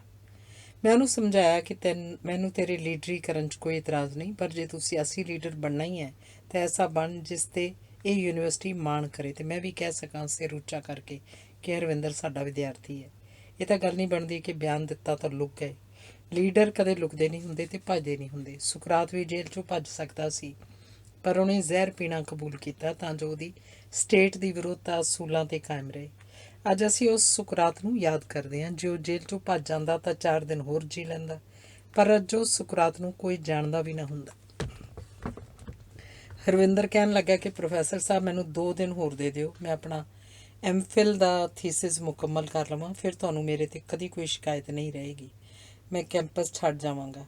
ਉਸ ਇਸ ਸੁਹਿਰਦਤਾ ਨਾਲ ਇਹ ਗੱਲ ਕਹੀ ਕਿ ਮੇਰੇ ਅੰਦਰ ਤੱਕ ਉਤਰ ਗਈ। ਮੈਂ ਸੋਚਿਆ ਇਹ ਸਮਾਜ ਤੇ ਪ੍ਰਸ਼ਾਸਕੀ ਢਾਂਚਾ ਕਿੰਨਾ ਨੁਕਸਦਾਰ ਹੈ ਕਿ ਇਹੋ ਜਿਹੇ ਵਿਦਿਆਰਥੀ ਤੇ ਨੌਜਵਾਨ ਨੂੰ ਬਦੋ-ਬਦੀ ਅਪਰਾਧੀ ਕਰਾਰ ਦਿੱਤਾ ਜਾ ਰਿਹਾ ਹੈ। ਹੋ ਸਕਦਾ ਹੈ ਇੱਕ ਸਿਰ ਕੱਢ ਸ਼ਹਿਰੀ ਬਣਨ ਦੀ ਥਾਂ ਇਹ ਸਿਸਟਮ ਇਸ ਨੂੰ ਅਪਰਾਧ ਜਾਂ ਉਗਰਵਾਦ ਵੱਲ ਧੱਕ ਦੇਵੇ। ਮੈਨੂੰ ਡਰ ਸੀ ਕਿ ਪੁਲਿਸ ਉਹਨੂੰ ਇੰਜ ਫੜ ਨਾ ਲਵੇ। ਮੈਂ ਉਹਨੂੰ ਪੇਸ਼ਕਸ਼ ਕੀਤੀ ਕਿ ਤੂੰ 2 ਦਿਨ ਮੇਰੀ ਕੋਠੀ 'ਚ ਬੈਠ ਕੇ ਥੀਸਿਸ ਮੁਕੰਮਲ ਕਰ ਲੈ, ਹੋ ਸਕਦਾ ਹੋਸਟਲ 'ਤੇ ਛਾਪਾ ਮਾਰ ਤੈਨੂੰ ਪੁਲਿਸ ਫੜ ਲਵੇ। ਉਹਨੇ ਧੰਨਵਾਦ ਕੀਤਾ ਤੇ ਚਲਾ ਗਿਆ। ਮੇਰੀ ਕੋਠੀ ਤਾਂ ਨਹੀਂ ਆਇਆ, ਪਰ ਤੀਜੇ ਦਿਨ ਹੀ ਟੈਲੀਫੋਨ ਕੀਤਾ ਕਿ ਪ੍ਰੋਫੈਸਰ ਸਾਹਿਬ ਮੈਂ ਥੀਸਿਸ ਦੇ ਦਿੱਤਾ ਤੇ ਹੁਣ ਮੈਂ ਯੂਨੀਵਰਸਿਟੀ ਨਹੀਂ ਆਵਾਂਗਾ। ਤੁਹਾਡੇ ਇਸ ਪਿਆਰ ਦਾ ਧੰਨਵਾਦੀ ਹਾਂ। ਉਸ ਤੋਂ ਬਾਅਦ ਇਸ ਸਾਰੇ ਘੱਲੂਘਾਰੇ 'ਚੋਂ ਕਿੱਥੇ ਗਿਆ ਜਾਂ ਉਹਦਾ ਕੀ ਬਣਿਆ ਕੋਈ ਪਤਾ ਨਹੀਂ। ਜੇ ਮਾਰਿਆ ਗਿਆ ਤਾਂ ਮੈਨੂੰ ਦੁੱਖ ਹੈ, ਜੇ ਜਿਉਂਦਾ ਹੈ ਤਾਂ ਮੈਂ ਸਮਝਦਾ ਦੇਸ਼ ਦਾ ਇੱਕ ਬਹੁਤ ਹੀ ਸੂਝਵਾਨ ਨੌਜਵਾਨ ਹੈ ਜੋ ਕਿਸੇ ਜ਼ਿੰਮੇਵਾਰੀ 'ਤੇ ਹੋਵੇ ਤਾਂ ਕਈ ਆਸਾਂ ਰੱਖੀਆਂ ਜਾ ਸਕਦੀਆਂ ਨੇ। ਥੋੜ੍ਹਾ ਚਿਰ ਪਹਿਲਾਂ ਮੈਨੂੰ ਪਤਾ ਲੱਗਾ ਕਿ ਹੁਣ ਹਰਵਿੰਦਰ ਬਠਿੰਡੇ ਦਾ ਇੱਕ ਅੱਛਾ ਟਰਾਂਸਪੋਰਟਰ ਹੈ। ਉਹ ਇਸ ਵਕਤ ਇੱਕ ਵਡਮੁੱਲਾ ਖਾਲਸਾਈ ਤੇ ਪੰਜਾਬੀ ਵਿਰਸੇ ਦਾ ਖਜ਼ਾਨਾ ਸੰਭਾਲੀ ਬੈਠਾ ਹੈ। ਜਦ ਮੈਂ ਪਹਿਲੀ ਸਿੰਡੀਕੇਟ ਦੀ ਮੀਟਿੰਗ ਬੁਲਾਉਣੀ ਸੀ ਤਾਂ ਸਿੱਖਿਆ ਸਕੱਤਰ ਨਾਲ ਸਲਾਹ ਕੀਤੀ। ਉਹਨੇ ਕਿਹਾ ਕਿ ਯੂਨੀਵਰਸਿਟੀ ਤੋਂ ਬਾਹਰ ਵਾਲਾ ਕੋਈ ਵੀ ਮੈਂਬਰ ਪਟਿਆਲੇ ਯੂਨੀਵਰਸਿਟੀ 'ਚ ਮੀਟਿੰਗ 'ਚ ਨਹੀਂ ਆਏਗਾ, ਕਿਉਂਕਿ ਅਧਿਆਪਕਾਂ ਨੇ ਇਹਨਾਂ ਦੀ ਉੱਥੇ ਕਾਫੀ ਲਾਪਾ ਕੀਤੀ ਸੀ ਤੇ ਹੁਣ ਵੀ ਯਕੀਨ ਨਹੀਂ ਕਿ ਕੀ ਕਰਨਗੇ। ਮੈਂ ਬਥੇਰਾ ਕਿਹਾ ਕਿ ਮੈਂ ਜ਼ਿੰਮੇਵਾਰੀ ਲੈਂਦਾ, ਐਸਾ ਕੁਝ ਨਹੀਂ ਹੋਏਗਾ, ਪਰ ਉਹ ਨਾ ਮੰਨਿਆ। ਆਖਰ ਮੀਟਿੰਗ ਸਕੱਤਰ ਦੇ ਕਮੇਟੀ ਰੂਮ 'ਚ ਰੱਖੀ ਗਈ। ਜਦ ਮੈਂ ਮੀਟਿੰਗ ਵਾਲੇ ਵਕਤ 'ਤੇ ਪਹੁੰਚਿਆ ਤਾਂ ਨਾ ਹੀ ਸਿੱਖਿਆ ਸਕੱਤਰ ਤੇ ਨਾ ਹੀ ਪਟਿਆਲੇ ਦੇ ਸਥਾਨਕ ਸਿਆਸੀ ਸਿੰਡੀਕੇਟ ਤੇ ਨਾ ਹੀ ਉੱਥੋਂ ਦੇ ਗਵਰਨਮੈਂਟ ਕਾਲਜ ਦਾ ਪ੍ਰਿੰਸੀਪਲ ਆਇਆ। ਖੈਰ 5 ਮਿੰਟ ਇੰਤਜ਼ਾਰ ਕਰਕੇ ਮੈਂ ਮੀਟਿੰਗ ਸ਼ੁਰੂ ਕਰ ਦਿੱਤੀ ਕਿਉਂਕਿ ਕੋਰਮ ਪੂਰਾ ਸੀ। ਇਹ ਇੱਕੋ ਗਰੁੱਪ ਵਿੱਚ 20 ਮਿੰਟ ਲੇਟ ਆਏ। ਹੈਰਾਨ ਵੀ ਹੋਏ ਕਿ ਉਹਨਾਂ ਤੋਂ ਬਿਨਾਂ ਹੀ ਮੀਟਿੰਗ ਸ਼ੁਰੂ ਹੋ ਗਈ। ਇਹ ਆਪਣੇ ਆਪ ਨੂੰ ਸਿੰਡੀਕੇਟ ਦਾ ਬਹੁਤ ਸ਼ਕਤੀਸ਼ਾਲੀ ਗਰੁੱਪ ਸਮਝਦੇ ਸਨ। ਸਿੱਖਿਆ ਸਕੱਤਰ ਇਹਨਾਂ ਨਾਲ ਰਲਿਆ ਹੋਇਆ ਸੀ ਤੇ ਸਿੱਖਿਆ ਮੰਤਰੀ ਦੀ ਇਹਨਾਂ ਨੂੰ ਆਸ਼ੀਰਵਾਦ ਸੀ। ਮੀਟਿੰਗ ਵਿੱਚ ਗੱਡੇ ਮੁਰਦੇ ਉਠਾਉਣ ਦੀ ਇਹਨਾਂ ਬੜੀ ਕੋਸ਼ਿਸ਼ ਕੀਤੀ, ਪਰ ਮੈਂ ਸਾਫ਼-ਸਾਫ਼ ਦੱਸ ਦਿੱਤਾ ਕਿ ਮੈਂ ਪਿਛਲੀਆਂ ਕਿਸੇ ਦੀਆਂ ਕੀਤੀਆਂ ਨਾਲ ਆਪਣੇ ਆਪ ਨੂੰ ਬੰਨ੍ਹਣਾ ਨਹੀਂ ਚਾਹੁੰਦਾ। ਯੂਨੀਵਰਸਿਟੀ ਦੀ ਲੀਹੋਂ ਲੱਥੀ ਗੱਡੀ ਵਾਪਸ ਲਾਈਨ 'ਤੇ ਪਾਉਣਾ ਚਾਹੁੰਦਾ ਤੇ ਤੁਹਾਡੇ ਸਾਰਿਆਂ ਦੇ ਸਹਿਯੋਗ ਦੀ ਆਸ ਰੱਖਦਾ। ਜਦ ਇਹਨਾਂ ਦੀ ਨਾ ਚੱਲੀ ਤਾਂ ਚੁੱਪ ਤਾਂ ਕਰ ਗਏ, ਪਰ ਮੇਰੀ ਸਾਰੀ ਟਰਮ ਹੀ ਇਹ ਇਸੇ ਤਰ੍ਹਾਂ ਅੜਿੱਕਾਬਾਜ਼ੀ ਤੇ ਪੱਖਪਾਤ ਵਿੱਚ ਹੀ ਲੱਗੇ ਰਹੇ। ਇੱਥੇ ਵਾਈਸ ਚਾਂਸਲਰ ਦੀ ਬੜੀ ਅਜੀਬ ਸਥਿਤੀ ਹੈ। ਇੱਕ ਤਾਂ ਵਾਈਸ ਚਾਂਸਲਰ ਕੋਲ ਨਿਯਮਾਂ ਦੇ ਮੁਤਾਬਕ ਕਿਸੇ ਦੀ ਐਕਸਪਲੇਨੇਸ਼ਨ ਲੈਣ ਦੇ ਵੀ ਅਧਿਕਾਰ ਨਹੀਂ। ਸਾਰੇ ਅਧਿਕਾਰ ਸਿੰਡੀਕੇਟ ਕੋਲ ਹਨ। ਸਿੰਡੀਕੇਟ ਦੀ ਇਹ ਹਾਲਤ ਹੈ ਕਿ ਇਸ ਵਿੱਚ ਤਕਰੀਬਨ 6 ਮੈਂਬਰ ਤਾਂ ਸਿੱਧੇ ਜਾਂ ਸਿੱਧੇ ਤੌਰ 'ਤੇ ਸਰਕਾਰ ਨਾਮਜ਼ਦ ਕਰਦੀ ਹੈ, ਚਾਹੇ ਉਹ ਸੈਨੇਟ ਤਾਈਂ ਆਉਣ ਚਾਹੇ ਸਿੱਧੇ। ਇਹ ਬਹੁਤਾ ਕਰਕੇ ਸਥਾਨਕ ਜਾਂ ਇਰਦ ਗਿਰਦ ਦੇ ਸਿਆਸੀ ਆਗੂ ਜਾਂ ਕਰਿੰਦੇ ਹੁੰਦੇ ਨੇ ਜੋ ਆਪਣੀ ਚਮਦੀ ਚਲਾਉਣ ਦੀ ਹੀ ਸੋਚਦੇ ਨੇ। ਇਹਨਾਂ ਪਾਸ ਮੀਟਿੰਗ ਤੋਂ ਪਹਿਲਾਂ ਯੂਨੀਵਰਸਿਟੀ ਦੇ ਕਰਮਚਾਰੀ, ਅਧਿਕਾਰੀ ਅਤੇ ਅਧਿਆਪਕ ਚੌਕੀਆਂ ਭਰਦੇ ਹਨ। ਉਹ ਇਹਨਾਂ ਵਿੱਚ ਆਪਣੇ ਚਹੇਤੇ ਅਤੇ ਵਿਰੋਧੀ ਬਣ ਕੇ ਤੁਰਦੇ ਨੇ। ਇਹਨਾਂ ਸਿਆਸੀ ਬੰਦਿਆਂ ਦਾ ਕਈ ਵਾਰ ਜੁਗਲ ਸਿੱਖਿਆ ਸਕੱਤਰ ਨਾਲ ਹੁੰਦਾ ਹੈ। ਜੇ ਨਾ ਵੀ ਹੋਵੇ ਤਾਂ ਸਿੱਖਿਆ ਸਕੱਤਰ ਪਿੱਛੇ ਹੱਥ ਖੜੇ ਕਰਨ ਵਾਲੇ 5 ਪ੍ਰਿੰਸੀਪਲ ਸਿੰਡੀਕੇਟ ਦੇ ਮੈਂਬਰ ਹੁੰਦੇ ਹਨ। ਆਮ ਤੌਰ 'ਤੇ ਸਿੱਖਿਆ ਸੈਕਟਰੀ ਦੀ ਵੀ ਵਾਈਸ ਚਾਂਸਲਰ ਨਾਲ ਮੀਜ਼ਾ ਘੱਟ ਹੀ ਮਿਲਦੀ ਹੈ। ਇਹ ਬਿਊਰੋਕਰੈਟ ਆਪਣੇ ਭਾਰਤ ਦੀ ਧਾਕ ਵਾਈਸ ਚਾਂਸਲਰ ਦੇ ਜਮਾਉਣ ਦੀ ਕੋਸ਼ਿਸ਼ ਵਿੱਚ ਹੁੰਦਾ ਹੈ। ਇਹ ਬਿਊਰੋਕਰੈਟ ਆਪਣੇ ਤਾਕਤ ਦੀ ਧਾਕ ਵਾਈਸ ਚਾਂਸਲਰ 'ਤੇ ਜਮਾਉਣ ਦੀ ਕੋਸ਼ਿਸ਼ 'ਚ ਹੁੰਦਾ ਹੈ, ਜਿੱਥੇ ਕਿ ਇੱਕ ਸੁਚੇਤ ਵਾਈਸ ਚਾਂਸਲਰ ਸਕੱਤਰ ਦੀ ਪੋਜੀਸ਼ਨ ਨੂੰ ਕਾਫੀ ਛੋਟੀ ਸਮਝਦਾ ਹੈ। ਇਸ ਉੱਪਰਲੇ ਹੱਥ ਲਈ ਦੋਹਾਂ ਵਿੱਚ ਅੰਦਰੋਂ ਅੰਦਰੀ ਤਣਾਅ ਰਹਿੰਦਾ ਹੈ। ਕੁਝ ਕਮਜ਼ੋਰ ਵਾਈਸ ਚਾਂਸਲਰ ਅਧੀਨਤਾ ਕਬੂਲ ਕਰ ਲੈਂਦੇ ਹਨ ਕਿਉਂਕਿ ਸਾਰਾ ਪੈਸਾ ਸਕੱਤਰ ਰਾਹੀਂ ਆਉਣਾ ਹੁੰਦਾ ਹੈ, ਅਤੇ ਸਿੰਡੀਕੇਟ ਵਿੱਚ ਇਹਦਾ ਪ੍ਰਿੰਸੀਪਲਾਂ ਅਤੇ DPI ਦਾ ਗਰੁੱਪ ਵੀ ਤਗੜਾ ਹੁੰਦਾ ਹੈ। ਇਹਨਾਂ ਤੋਂ ਇਲਾਵਾ ਇੱਕ ਡੀਨ ਅਕਾਦਮਿਕ ਨੂੰ ਛੱਡ ਕੇ ਜੋ ਵਾਈਸ ਚਾਂਸਲਰ ਦੇ ਪੱਖ ਦਾ ਹੁੰਦਾ ਹੈ, ਬਾਕੀ ਦੇ ਅਧਿਆਪਕਾਂ ਦੇ ਨੁਮਾਇੰਦੇ ਵੀ ਵਾਈਸ ਚਾਂਸਲਰ ਨੂੰ ਆਮ ਤੌਰ 'ਤੇ ਕੱਟਦੇ ਹੀ ਹਨ, ਸਹਿਯੋਗ ਘੱਟ ਦਿੰਦੇ ਹਨ। ਪ੍ਰੋ ਵਾਈਸ ਚਾਂਸਲਰ ਤਾਂ ਮੂਲ ਤੋਂ ਹੁੰਦਾ ਹੀ ਐਂਟੀ ਵਾਈਸ ਚਾਂਸਲਰ ਹੈ। ਇਸ ਤਰ੍ਹਾਂ ਸਿੰਡੀਕੇਟ 'ਚ ਵਾਈਸ ਚਾਂਸਲਰ ਇਕੱਲਾ ਹੀ ਰਹਿ ਜਾਂਦਾ ਹੈ। ਕਿਸੇ ਨਾ ਕਿਸੇ ਪੱਖੋਂ ਤੇ ਕਿਸੇ ਨਾ ਕਿਸੇ ਢੰਗ ਨਾਲ ਬਾਕੀ ਆਮ ਤੌਰ 'ਤੇ ਵਿਰੋਧੀ ਹੁੰਦੇ ਹਨ। ਜੇ VC ਕਿਤੋਂ ਵੀ ਮਾੜਾ ਮੋਟਾ ਕਮਜ਼ੋਰ ਹੋਵੇ, ਇਹ ਉਸ ਉੱਤੇ ਗਲਬਾ ਪਾ ਲੈਂਦੇ ਹਨ। ਇਸ ਯੂਨੀਵਰਸਿਟੀ ਦੀ ਸਭ ਤੋਂ ਵੱਡੀ ਬਦਕਿਸਮਤੀ ਇਹਦੀ ਸਿੰਡੀਕੇਟ ਰਹੀ ਹੈ। ਮੇਰੇ ਵਿਚਾਰ ਵਿੱਚ ਇਹ ਬਣਤਰ ਵਾਲੀ ਸਿੰਡੀਕੇਟ ਨਹੀਂ, ਹਰ VC ਦੀਆਂ ਬੇੜੀਆਂ 'ਚ ਵੱਟੇ ਪਾਏ ਹਨ ਅਤੇ ਯੂਨੀਵਰਸਿਟੀ ਦੇ ਮਾਹੌਲ ਨੂੰ ਖਰਾਬ ਕਰਨ 'ਚ ਇਸੇ ਬਣਤਰ ਅਤੇ ਉਸ ਵਿੱਚ ਸਿਆਸੀ ਸਰਕਾਰੀ ਗਰੁੱਪ ਦਾ ਡੂੰਘਾ ਹੱਥ ਰਿਹਾ ਹੈ। ਇਸ ਪੱਖ ਦੀ ਮੈਨੂੰ ਛੇਤੀ ਸਮਝ ਲੱਗ ਗਈ ਅਤੇ ਮੈਂ ਚੌਕਸ ਹੋ ਗਿਆ, ਕਿਉਂਕਿ ਮੇਰਾ ਕੋਈ ਨਿੱਜੀ ਸਵਾਰਥ ਕਿਸੇ ਕਿਸਮ ਦਾ ਕੋਈ ਨਹੀਂ ਸੀ। ਮੇਰੀ ਕੋਈ ਪੱਖਪਾਤ ਦੀ ਰੁਚੀ ਨਹੀਂ ਸੀ ਅਤੇ ਮੁੱਖ ਮੰਤਰੀ ਦੀ ਸਹਾਇਤਾ ਮੈਨੂੰ ਪੂਰੀ ਸੀ ਅਤੇ ਨਾਲ ਹੀ ਅਧਿਆਪਕਾਂ ਅਤੇ ਯੂਨੀਵਰਸਿਟੀ ਕਰਮਚਾਰੀਆਂ ਨਾਲ ਮੇਰੀ ਸਦਭਾਵਨਾ ਸੀ। ਆਮ ਤੌਰ 'ਤੇ ਮੈਂ ਇਹਨਾਂ ਗਰੁੱਪਾਂ ਤੋਂ ਮਾਰ ਨਹੀਂ ਖਾਧੀ, ਸਗੋਂ ਇਹਨਾਂ ਦੇ ਕੰਮ ਨਾ ਹੋਣ ਨਾਲ ਇਹ ਮੈਥੋਂ ਕਾਫੀ ਤੰਗ ਸਨ। ਇੱਕ ਵਾਰ ਮੈਨੂੰ ਜ਼ਰੂਰ ਕਾਫੀ ਨਮੋਸ਼ੀ ਦਾ ਸਾਹਮਣਾ ਕਰਨਾ ਪਿਆ। ਇੱਕ ਮੀਟਿੰਗ ਵਿੱਚ ਮੈਂ ਆਪਣੀ ਗਲਤੀ ਨਾਲ ਐਸਾ ਆਈਟਮ ਸਿੰਡੀਕੇਟ 'ਚ ਲੈ ਗਿਆ ਜਿਸ ਨਾਲ ਇੱਕ ਸਿਆਸੀ ਸਿੰਡਿਕ ਦੇ ਚਾਲ ਚੱਲਣ ਦਾ ਸਬੰਧ ਸੀ। ਮੈਂ ਤਾਂ ਇਹ ਆਈਟਮ ਪ੍ਰੈਸ ਰਿਪੋਰਟਾਂ ਦੀ ਨਿਖੇਧੀ ਲਈ ਲੈ ਕੇ ਗਿਆ ਸੀ ਅਤੇ ਇਹਨਾਂ ਰਿਪੋਰਟਾਂ ਦੇ ਸੋਮੇ ਨੂੰ ਮਲਾਮਤ ਦੇਣ ਲਈ ਸੋਚਿਆ ਸੀ, ਪਰ ਮੈਨੂੰ ਪੁੱਠੀ ਪੈ ਗਈ। ਸਿਆਸੀ ਸਿੰਡਿਕ ਅਤੇ ਉਹਦਾ ਸਰਪ੍ਰਸਤ ਸਾਥੀ ਇੰਨਾ ਪੁੱਠਾ ਸਿੱਧਾ ਬੋਲੇ ਕਿ ਮੈਨੂੰ ਕੁਝ ਸੁੱਝਿਆ ਹੀ ਨਾ। ਆਖਰ ਮੈਂ ਚੁੱਪ ਕਰਕੇ ਸੁਣਦਾ ਰਿਹਾ। ਮੇਰੀ ਕਾਫੀ ਲਾਪਾ ਹੋਈ, ਪਰ ਆਖਰ ਜੋ ਫੈਸਲਾ ਹੋਇਆ ਉਹ ਐਸਾ ਸੀ ਕਿ ਉਸ ਸਿੰਡਿਕ ਦੀ ਸਗੋਂ ਮਿੱਟੀ ਪੁੱਟੀ ਗਈ। ਪਹਿਲਾਂ ਸੋਚਿਆ ਕਿ ਕਹਾਂ ਇਹ ਫੈਸਲਾ ਤੇਰੇ ਹਿੱਤ ਵਿੱਚ ਨਹੀਂ, ਪਰ ਮਨ ਦੁਖੀ ਸੀ, ਮੈਂ ਚੁੱਪ ਕਰ ਰਿਹਾ। ਉਸ ਦਿਨ ਇਹ ਗਰੁੱਪ ਬਹੁਤ ਖੁਸ਼ ਸੀ ਕਿ ਅੱਜ ਵਾਈਸ ਚਾਂਸਲਰ ਦੀ ਬੜੀ ਐਸੀ ਤੈਸੀ ਕੀਤੀ ਹੈ। ਮੈਂ ਦੁਖੀ ਤਾਂ ਸੀ, ਪਰ ਉਹ ਫੈਸਲੇ ਨੇ ਮੈਨੂੰ ਯਕੀਨ ਦਿਵਾ ਦਿੱਤਾ ਕਿ ਇਹ ਗਰੁੱਪ ਉੱਚਾ ਅਤੇ ਗਲਤ ਬੋਲਣ ਜੋਗੀ ਹੀ ਕਾਬਲੀਅਤ ਰੱਖਦਾ ਹੈ। ਇਹਨਾਂ ਦੇ ਆਪਣੇ ਹੱਕ ਵਿੱਚ ਕੀ ਹੈ, ਇਸ ਗੱਲ ਦੀ ਵੀ ਸੋਝੀ ਨਹੀਂ ਇਹਨਾਂ ਨੂੰ। 2 ਮਹੀਨੇ ਬਾਅਦ ਸਿੰਡੀਕੇਟ ਵਿੱਚ ਨਵੀਆਂ ਨਾਮਜ਼ਦਗੀਆਂ ਹੋਣੀਆਂ ਸਨ। ਆਮ ਤੌਰ 'ਤੇ ਕੋਈ ਆ ਜਾਏ, ਮੈਂ ਕੋਈ ਦਖਲ ਨਹੀਂ ਸੀ ਦਿੱਤਾ, ਪਰ ਇਸ ਵਾਰ ਇੱਥੇ ਇੱਜ਼ਤ ਦਾ ਸਵਾਲ ਸੀ। ਮੈਂ ਇਹਨਾਂ ਨੂੰ ਵਾਪਸ ਸਿੰਡੀਕੇਟ 'ਚ ਨਹੀਂ ਆਉਣ ਦਿੱਤਾ। ਇੱਕ ਸਟੇਜ 'ਤੇ ਤਾਂ ਮੈਂ ਇੱਥੋਂ ਤੱਕ ਵੀ ਗਿਆ ਕਿ ਜੇ ਇਹ ਵਾਪਸ ਫਿਰ ਸਿੰਡੀਕੇਟ ਦੇ ਮੈਂਬਰ ਹੋਏ ਤਾਂ ਮੈਂ ਅਸਤੀਫਾ ਦੇ ਦਿਆਂਗਾ। ਦਰਅਸਲ ਇਹ ਮੈਨੂੰ ਵੰਗਾਰ ਚੁੱਕੇ ਸੀ ਕਿ ਅਸੀਂ ਸਿਆਸਤਦਾਨ ਹੁੰਦੇ ਹਾਂ, ਅਸੀਂ ਅੱਗੋਂ ਵੀ ਸਿੰਡੀਕੇਟ 'ਚ ਆ ਕੇ ਵਿਖਾਵਾਂਗੇ। ਇਹਨਾਂ ਨੂੰ ਮੌਕੇ ਦੇ ਗਵਰਨਰ ਦੀ ਸਪੋਰਟ ਸੀ, ਭਾਵੇਂ ਉਦੋਂ ਮਿਨਿਸਟਰੀ ਅਕਾਲੀਆਂ ਦੀ ਸੀ ਅਤੇ ਕਾਂਗਰਸੀ ਸਨ। ਮੇਰਾ ਇਹ ਸਭ ਕੁਝ ਬਿਆਨ ਕਰਨ ਤੋਂ ਭਾਵ ਹੈ ਕਿ ਯੂਨੀਵਰਸਿਟੀਆਂ ਦੇ ਸਿੰਡੀਕੇਟ ਜਾਂ ਮੈਨੇਜਮੈਂਟ ਬੋਰਡ ਬਹੁਤ ਸੋਚ ਸਮਝ ਕੇ ਨਿਰਪੱਖ ਹੋ ਕੇ ਐਸੇ ਬਣਾਉਣੇ ਚਾਹੀਦੇ ਹਨ ਜਿਸ 'ਚ ਸਿਰ ਕੱਢ ਵਿਦਿਆ ਸ਼ਾਸਤਰੀ ਅਤੇ ਪ੍ਰਸ਼ਾਸਕ ਹੋਣ। ਅਵਲ ਤਾਂ ਸਿਆਸੀ ਬੰਦਿਆਂ ਦਾ ਕੰਮ ਹੀ ਕੋਈ ਨਹੀਂ ਕਿਸੇ ਯੂਨੀਵਰਸਿਟੀ ਦੇ ਪ੍ਰਬੰਧਕੀ ਬੋਰਡ ਜਾਂ ਸਿੰਡੀਕੇਟ ਵਿੱਚ। ਜੇ ਕੋਈ ਸਿਆਸੀ ਲੀਡਰ ਲੈਣਾ ਵੀ ਹੈ ਤਾਂ ਉੱਚ ਕੋਟੀ ਦਾ ਹੋਣਾ ਚਾਹੀਦਾ, ਜਿਹਦਾ ਵਿਦਿਆ ਨਾਲ ਕਾਫੀ ਮਸ ਹੋਵੇ। ਸਥਾਨਕ ਸਿਆਸੀ ਲੀਡਰ ਮੈਂਬਰ ਤਾਂ ਕਦੀ ਵੀ ਨਹੀਂ ਹੋਣਾ ਚਾਹੀਦਾ। ਜਦ ਮੈਂ ਵਾਈਸ ਚਾਂਸਲਰ ਦੀ ਜ਼ਿੰਮੇਵਾਰੀ ਸੰਭਾਲੀ, ਮੈਂ ਬੜਾ ਹੈਰਾਨ ਸਾਂ ਕਿ ਮੇਰੀਆਂ 2-3 ਚਿੱਠੀਆਂ ਲਿਖਣ 'ਤੇ ਵੀ ਸਿੱਖਿਆ ਮੰਤਰੀ ਨੇ ਮੈਨੂੰ ਮਿਲਣ ਦਾ ਵਕਤ ਨਹੀਂ ਦਿੱਤਾ। ਜਦ ਇੱਕ ਵਾਰ ਦਿੱਤਾ ਸੀ ਤਾਂ ਮੇਰੇ ਜਾਣ 'ਤੇ ਕਿਤੇ ਉੱਠ ਕੇ ਚਲੇ ਗਏ। ਇਸ ਤੋਂ ਬਾਅਦ ਮੈਂ ਵਕਤ ਮੰਗਿਆ ਹੀ ਨਾ। ਜਦ ਮੇਰੇ ਵੱਲੋਂ ਚੁੱਪ ਚਾਂਦ ਹੋ ਗਈ ਤਾਂ ਤਕਰੀਬਨ 4 ਮਹੀਨੇ ਬਾਅਦ ਮੈਨੂੰ ਪਟਿਆਲੇ ਸਰਕਟ ਹਾਊਸ ਵਿੱਚ ਇੱਕ ਦਿਨ ਸੱਦਿਆ। ਜਦ ਮੈਂ ਗਿਆ ਤਾਂ ਸਾਰਿਆਂ ਨੂੰ ਕਮਰੇ 'ਚੋਂ ਤੋਰ ਦਿੱਤਾ ਗਿਆ ਅਤੇ ਮੇਰੇ ਨਾਲ ਇਕੱਲੇ ਬੈਠ ਗਏ। ਪਹਿਲਾਂ ਤਾਂ ਮੇਰੀਆਂ ਕਾਫੀ ਵਡਿਆਈਆਂ ਕੀਤੀਆਂ, ਤੁਸੀਂ ਮੰਨੇ ਪ੍ਰਮੰਨੇ ਅਕਾਦਮੀਸ਼ਨ ਹੋ ਆਦਿ। ਫਿਰ ਕਹਿਣ ਲੱਗੇ, ਪਰ ਮੈਂ ਨਾਰਾਜ਼ ਹਾਂ ਕਿ ਤੁਸੀਂ ਮੈਨੂੰ 4 ਮਹੀਨੇ ਹੋ ਗਏ ਮਿਲੇ ਹੀ ਨਹੀਂ। ਸਿੱਖਿਆ ਮੰਤਰੀ ਤੋਂ ਬਿਨਾਂ ਕੰਮ ਨਹੀਂ ਚੱਲਦਾ ਹੁੰਦਾ, ਮੈਨੂੰ ਮਿਲਣਾ ਤੁਹਾਡਾ ਫਰਜ਼ ਸੀ। ਮੈਂ ਇਹ ਧੂਆਂਧਾਰ ਗੱਲਾਂ ਚੁੱਪ ਕਰਕੇ ਸੁਣਦਾ ਰਿਹਾ। ਤੇ ਜਦ ਉਹਨਾਂ ਦਾ ਜ਼ੋਰ ਲੱਗ ਹਟਿਆ ਤਾਂ ਮੈਂ ਕਿਹਾ ਜੇ ਇਜਾਜ਼ਤ ਹੋਵੇ ਤਾਂ ਮੈਂ ਵੀ ਕੁਝ ਕਹਾਂ। ਮੈਂ ਸਾਰੀ ਗੱਲ ਸੁਣਾਈ ਕਿ ਮੈਂ ਕਿੰਨੀ ਕੋਸ਼ਿਸ਼ ਕੀਤੀ ਤੁਹਾਨੂੰ ਮਿਲਣ ਦੀ। ਜਿੱਦਣ ਤੁਸੀਂ ਵਕਤ ਦੇ ਕੇ ਵੀ ਚਲੇ ਗਏ ਦਫ਼ਤਰੋਂ, ਮੈਂ ਸਮਝਿਆ ਤੁਸੀਂ ਮੈਨੂੰ ਮਿਲਣਾ ਨਹੀਂ ਚਾਹੁੰਦੇ। ਤੁਸੀਂ ਹੁਣ ਸੱਦਿਆ, ਮੈਂ ਆ ਗਿਆ। ਮੈਂ ਵੀ ਜਾਣਦਾ ਕਿ ਸਿੱਖਿਆ ਮੰਤਰੀ ਬਿਨਾਂ ਕੰਮ ਨਹੀਂ ਚੱਲਦਾ, ਪਰ ਜੇ ਮੰਤਰੀ ਜੀ ਤੁਸੀਂ ਮਿਲਣਾ ਹੀ ਨਾ ਚਾਹੋ ਤਾਂ ਮੈਂ ਕੀ ਕਰ ਸਕਦਾ। ਦਰਵਾਜ਼ਿਆਂ ਅੱਗੇ ਘੁੰਮਣਾ ਫਿਰ ਮੇਰੀ ਫਿਤਰਤ ਨਹੀਂ। ਜਦ ਵਕਤ ਦਿਓਗੇ ਸੱਦੋਗੇ, ਜੇ ਨਾ ਵਾ ਤਾਂ ਦੋਸ਼ੀ ਹਾਂ। ਨਾਲੇ ਯੂਨੀਵਰਸਿਟੀ ਦੇ ਸਹੀ ਜਾਂ ਵਧੀਆ ਜਾਂ ਘਟੀਆ ਚੱਲਣ ਦੀ ਜ਼ਿੰਮੇਵਾਰੀ ਵਿੱਚ ਤੁਸੀਂ ਵੀ ਓਨਾ ਹੀ ਭਾਈਵਾਲ ਹੋ। ਮੇਰੀ ਕੋਈ ਘਰ ਦੀ ਦੁਕਾਨ ਤਾਂ ਹੈ ਨਹੀਂ। ਇਹ ਸੰਸਥਾ ਖਰੀਆਂ ਖਰੀਆਂ ਸੁਣ ਵਜ਼ੀਰ ਸਾਹਿਬ ਹਿੱਲ ਗਏ ਤੇ ਸੁਲ੍ਹਾ ਦੇ ਵਾਤਾਵਰਨ 'ਚ ਗੱਲਾਂ ਹੋਣ ਲੱਗੀਆਂ। ਆਖਰ ਇੱਕ ਪਰਚੀ ਉੱਤੇ 2 ਰੋਲ ਨੰਬਰ ਲਿਖੇ ਦੇ ਕੇ ਕਹਿਣ ਲੱਗੇ, ਇਹ ਲਾਅ ਦੇ ਵਿਦਿਆਰਥੀ ਹਨ, ਇਹਨਾਂ ਦੀਆਂ ਗੈਰ ਹਾਜ਼ਰੀਆਂ ਮਾਫ਼ ਕਰ ਦੇਣਾ ਇਮਤਿਹਾਨ ਦੇਣ ਲਈ। ਪੱਟਿਆ ਪਹਾੜ ਤੇ ਨਿਕਲਿਆ ਚੂਹਾ। ਮੈਂ ਕਦੀ ਸੋਚਿਆ ਵੀ ਨਹੀਂ ਸੀ ਕਿ ਇੱਕ ਵਜ਼ੀਰ ਇੰਨੀ ਚੜ੍ਹਤ ਤੋਂ ਇੰਨਾ ਭੁੰਜੇ ਡਿੱਗ ਪਏਗਾ। ਖੈਰ ਮੈਂ ਆ ਗਿਆ, ਪਰਚੀ ਪਾੜ ਦਿੱਤੀ, ਕਿਉਂਕਿ ਮੈਂ ਤਾਂ ਗੈਰ ਹਾਜ਼ਰੀਆਂ ਮਾਫ਼ ਕਰਨ ਦੇ ਹੱਕ ਵਿੱਚ ਹੀ ਨਹੀਂ ਸੀ। ਤੇ ਮੈਂ ਆਪਣੇ 3 ਸਾਲਾਂ ਦੀ ਟਰਮ ਵਿੱਚ ਇੱਕ ਗੈਰ ਹਾਜ਼ਰੀ ਵੀ ਕਿਸੇ ਦੀ ਵੀ ਮਾਫ਼ ਨਹੀਂ ਕੀਤੀ। ਇਹ ਸੀ ਪੰਜਾਬ ਸਰਕਾਰ ਦੇ ਉਦੋਂ ਦੇ ਸਤਿਕਾਰਯੋਗ ਸਿੱਖਿਆ ਮੰਤਰੀ ਜੀ ਨਾਲ ਮੇਰੀ ਪਹਿਲੀ ਮੁਲਾਕਾਤ।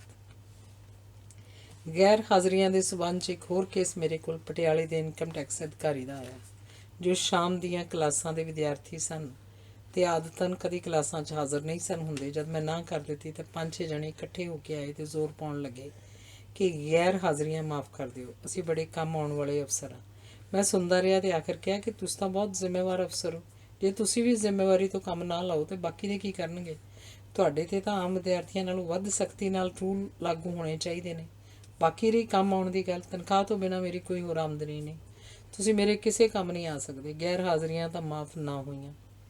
ਪਿਆਰ ਨਾਲ ਚਾਹ ਪਿਲਾ ਕੇ ਤੋਰ ਦਿੱਤੇ। ਮੈਨੂੰ ਯਕੀਨ ਹੈ ਕਿ ਉਹਨਾਂ ਬੁਰਾ ਨਹੀਂ ਮੰਨਿਆ ਤੇ ਮੇਰੀ ਗੱਲ ਸਮਝ ਗਏ। ਇੱਕ ਹੋਰ ਕੇਸ ਇੱਕ ਲੜਕੀ ਦਾ ਆਇਆ, ਜਿਹਦਾ ਸਿਰਫ ਇੱਕ ਲੈਕਚਰ ਘੱਟ ਸੀ। ਉਹਦੇ ਕਹਿਣ ਮੁਤਾਬਕ ਇਹਨੇ ਆਪਣੇ ਬਾਪ ਰਿਸ਼ਤੇਦਾਰਾਂ ਨੂੰ ਲੈ ਕੇ ਪਤਾ ਨਹੀਂ ਕੀ ਪਾਪੜ ਵੇਲੇ। ਆਪਣੇ ਪਿਓ ਤੇ 2 ਹੋਰ ਬੰਦਿਆਂ ਨਾਲ ਮੇਰੇ ਤੇ ਜ਼ੋਰ ਦੇਣ ਲੱਗੀ ਕਿ ਇੱਕੋ ਹੀ ਦਾ ਲੈਕਚਰ ਘੱਟ ਹੈ। ਮੈਂ ਉਹਦੇ ਬਾਪ ਨੂੰ ਸਮਝਾਇਆ ਕਿ ਇੱਕ ਨਹੀਂ, ਇਹਦੇ ਬਹੁਤ ਲੈਕਚਰ ਘੱਟ ਨੇ। ਪਹਿਲੋਂ ਇਹਨੇ ਆਪਣੇ ਪ੍ਰਿੰਸੀਪਲ ਤੋਂ ਗੈਰ ਹਾਜ਼ਰੀਆਂ ਦੀ ਮਾਫ਼ੀ ਲਈ, ਫਿਰ ਕੁਝ ਪ੍ਰਤੀਸ਼ਤ ਡੀਨ ਅਕਾਦਮਿਕ ਮਾਮਲਿਆਂ ਤੋਂ ਮਾਫ਼ ਕਰਵਾਏ। ਜਦ ਫਿਰ ਵੀ ਪੂਰੀ ਗੈਰ ਹਾਜ਼ਰੀ ਮਾਫ਼ ਨਹੀਂ ਹੋਈ ਤਾਂ ਮੇਰੇ ਕੋਲ ਆਈ ਹੈ। ਜੇ ਇੱਕੋ ਲੈਕਚਰ ਦੀ ਗੱਲ ਸੀ ਤਾਂ ਕਈਆਂ ਜਣਿਆਂ ਦੇ ਇੰਨੇ ਦਿਨ ਜ਼ਾਇਆ ਕਰਨ ਨਾਲੋਂ ਤੇ ਇਸ ਖੱਜਲ ਖੁਆਰੀ ਨਾਲੋਂ ਇੱਕ ਲੈਕਚਰ ਹੀ ਅਟੈਂਡ ਕਿਉਂ ਨਾ ਕਰ ਲਿਆ ਜਾਏ। ਆਖਰ ਕੋਈ ਜਵਾਬ ਨਹੀਂ ਸੀ। ਲੈਕਚਰ ਦੀ ਗੈਰ ਹਾਜ਼ਰੀ ਮਾਫ਼ ਨਾ ਹੋਈ। ਤਰਸ ਤਾਂ ਆਇਆ, ਪਰ ਮਾਮਲਾ ਅਸੂਲ ਦਾ ਸੀ ਤੇ ਬੱਚੇ ਨੂੰ ਸਬਕ ਦੇਣ ਦਾ ਸੀ। ਮੇਰਾ ਵਾਈਸ ਚਾਂਸਲਰ ਦਾ ਸਮਾਂ ਬਹੁਤ ਔਖਾ ਸਮਾਂ ਸੀ। ਰੋਜ਼ ਨਿਰਦੋਸ਼ ਵਿਅਕਤੀ ਅੱਤਵਾਦੀਆਂ ਦੇ ਹੱਥੋਂ ਮਾਰੇ ਜਾਂਦੇ ਸਨ। ਪੁਲਿਸ ਵੀ ਕਾਫੀ ਜ਼ਿਆਦਤੀਆਂ ਕਰਦੀ ਸੀ। ਯੂਨੀਵਰਸਿਟੀ ਨੇ ਬਹੁਤ ਯੋਗਦਾਨ ਪਾਇਆ। ਸ਼ਹਿਰ 'ਚ ਅਮਨ ਮਾਰਚ ਕਰਕੇ ਤੇ ਜਨਤਾ ਵਿੱਚ ਵਿਚਰ ਕੇ ਵੀ।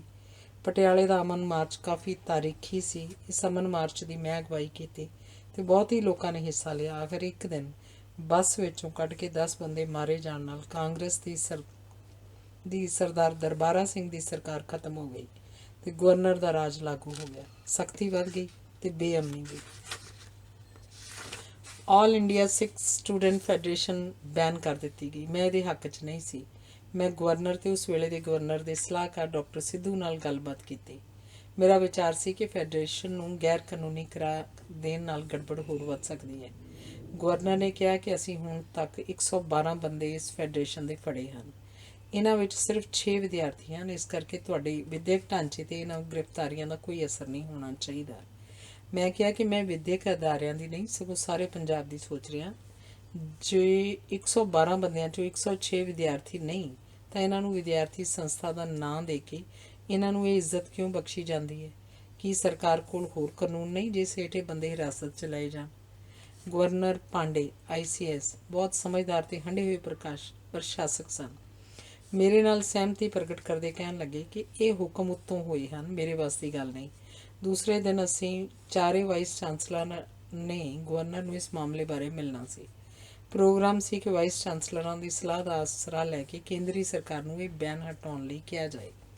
ਸਰਕਾਰ ਵੀ ਇਸ ਨਾਲ ਸਹਿਮਤ ਸੀ, ਪਰ ਇੱਕ ਵਾਈਸ ਚਾਂਸਲਰ ਨੇ ਆਪਣਾ ਨਾਂ ਅਖਬਾਰ ਛਪਿਆ ਵੇਖਣ ਲਈ ਪਹਿਲਾਂ ਹੀ ਸ਼ਾਮ ਨੂੰ ਬਿਆਨ ਦੇ ਦਿੱਤਾ ਕਿ ਅਸੀਂ ਚਾਰੇ ਵਾਈਸ ਚਾਂਸਲਰ ਸਰਕਾਰ ਨਾਲ ਗੱਲਬਾਤ ਕਰਕੇ ਇਹ ਬਿਆਨ ਉਠਾਉਣ ਲੱਗੇ ਹਾਂ। ਇਸ ਨਾਲ ਇਹ ਯੂਨੀਵਰਸਿਟੀ ਵਿੱਚ ਵਿਦਿਆਰਥੀਆਂ ਨੂੰ ਵੀ ਖੁਸ਼ ਕਰਨਾ ਚਾਹੁੰਦੇ ਸਨ।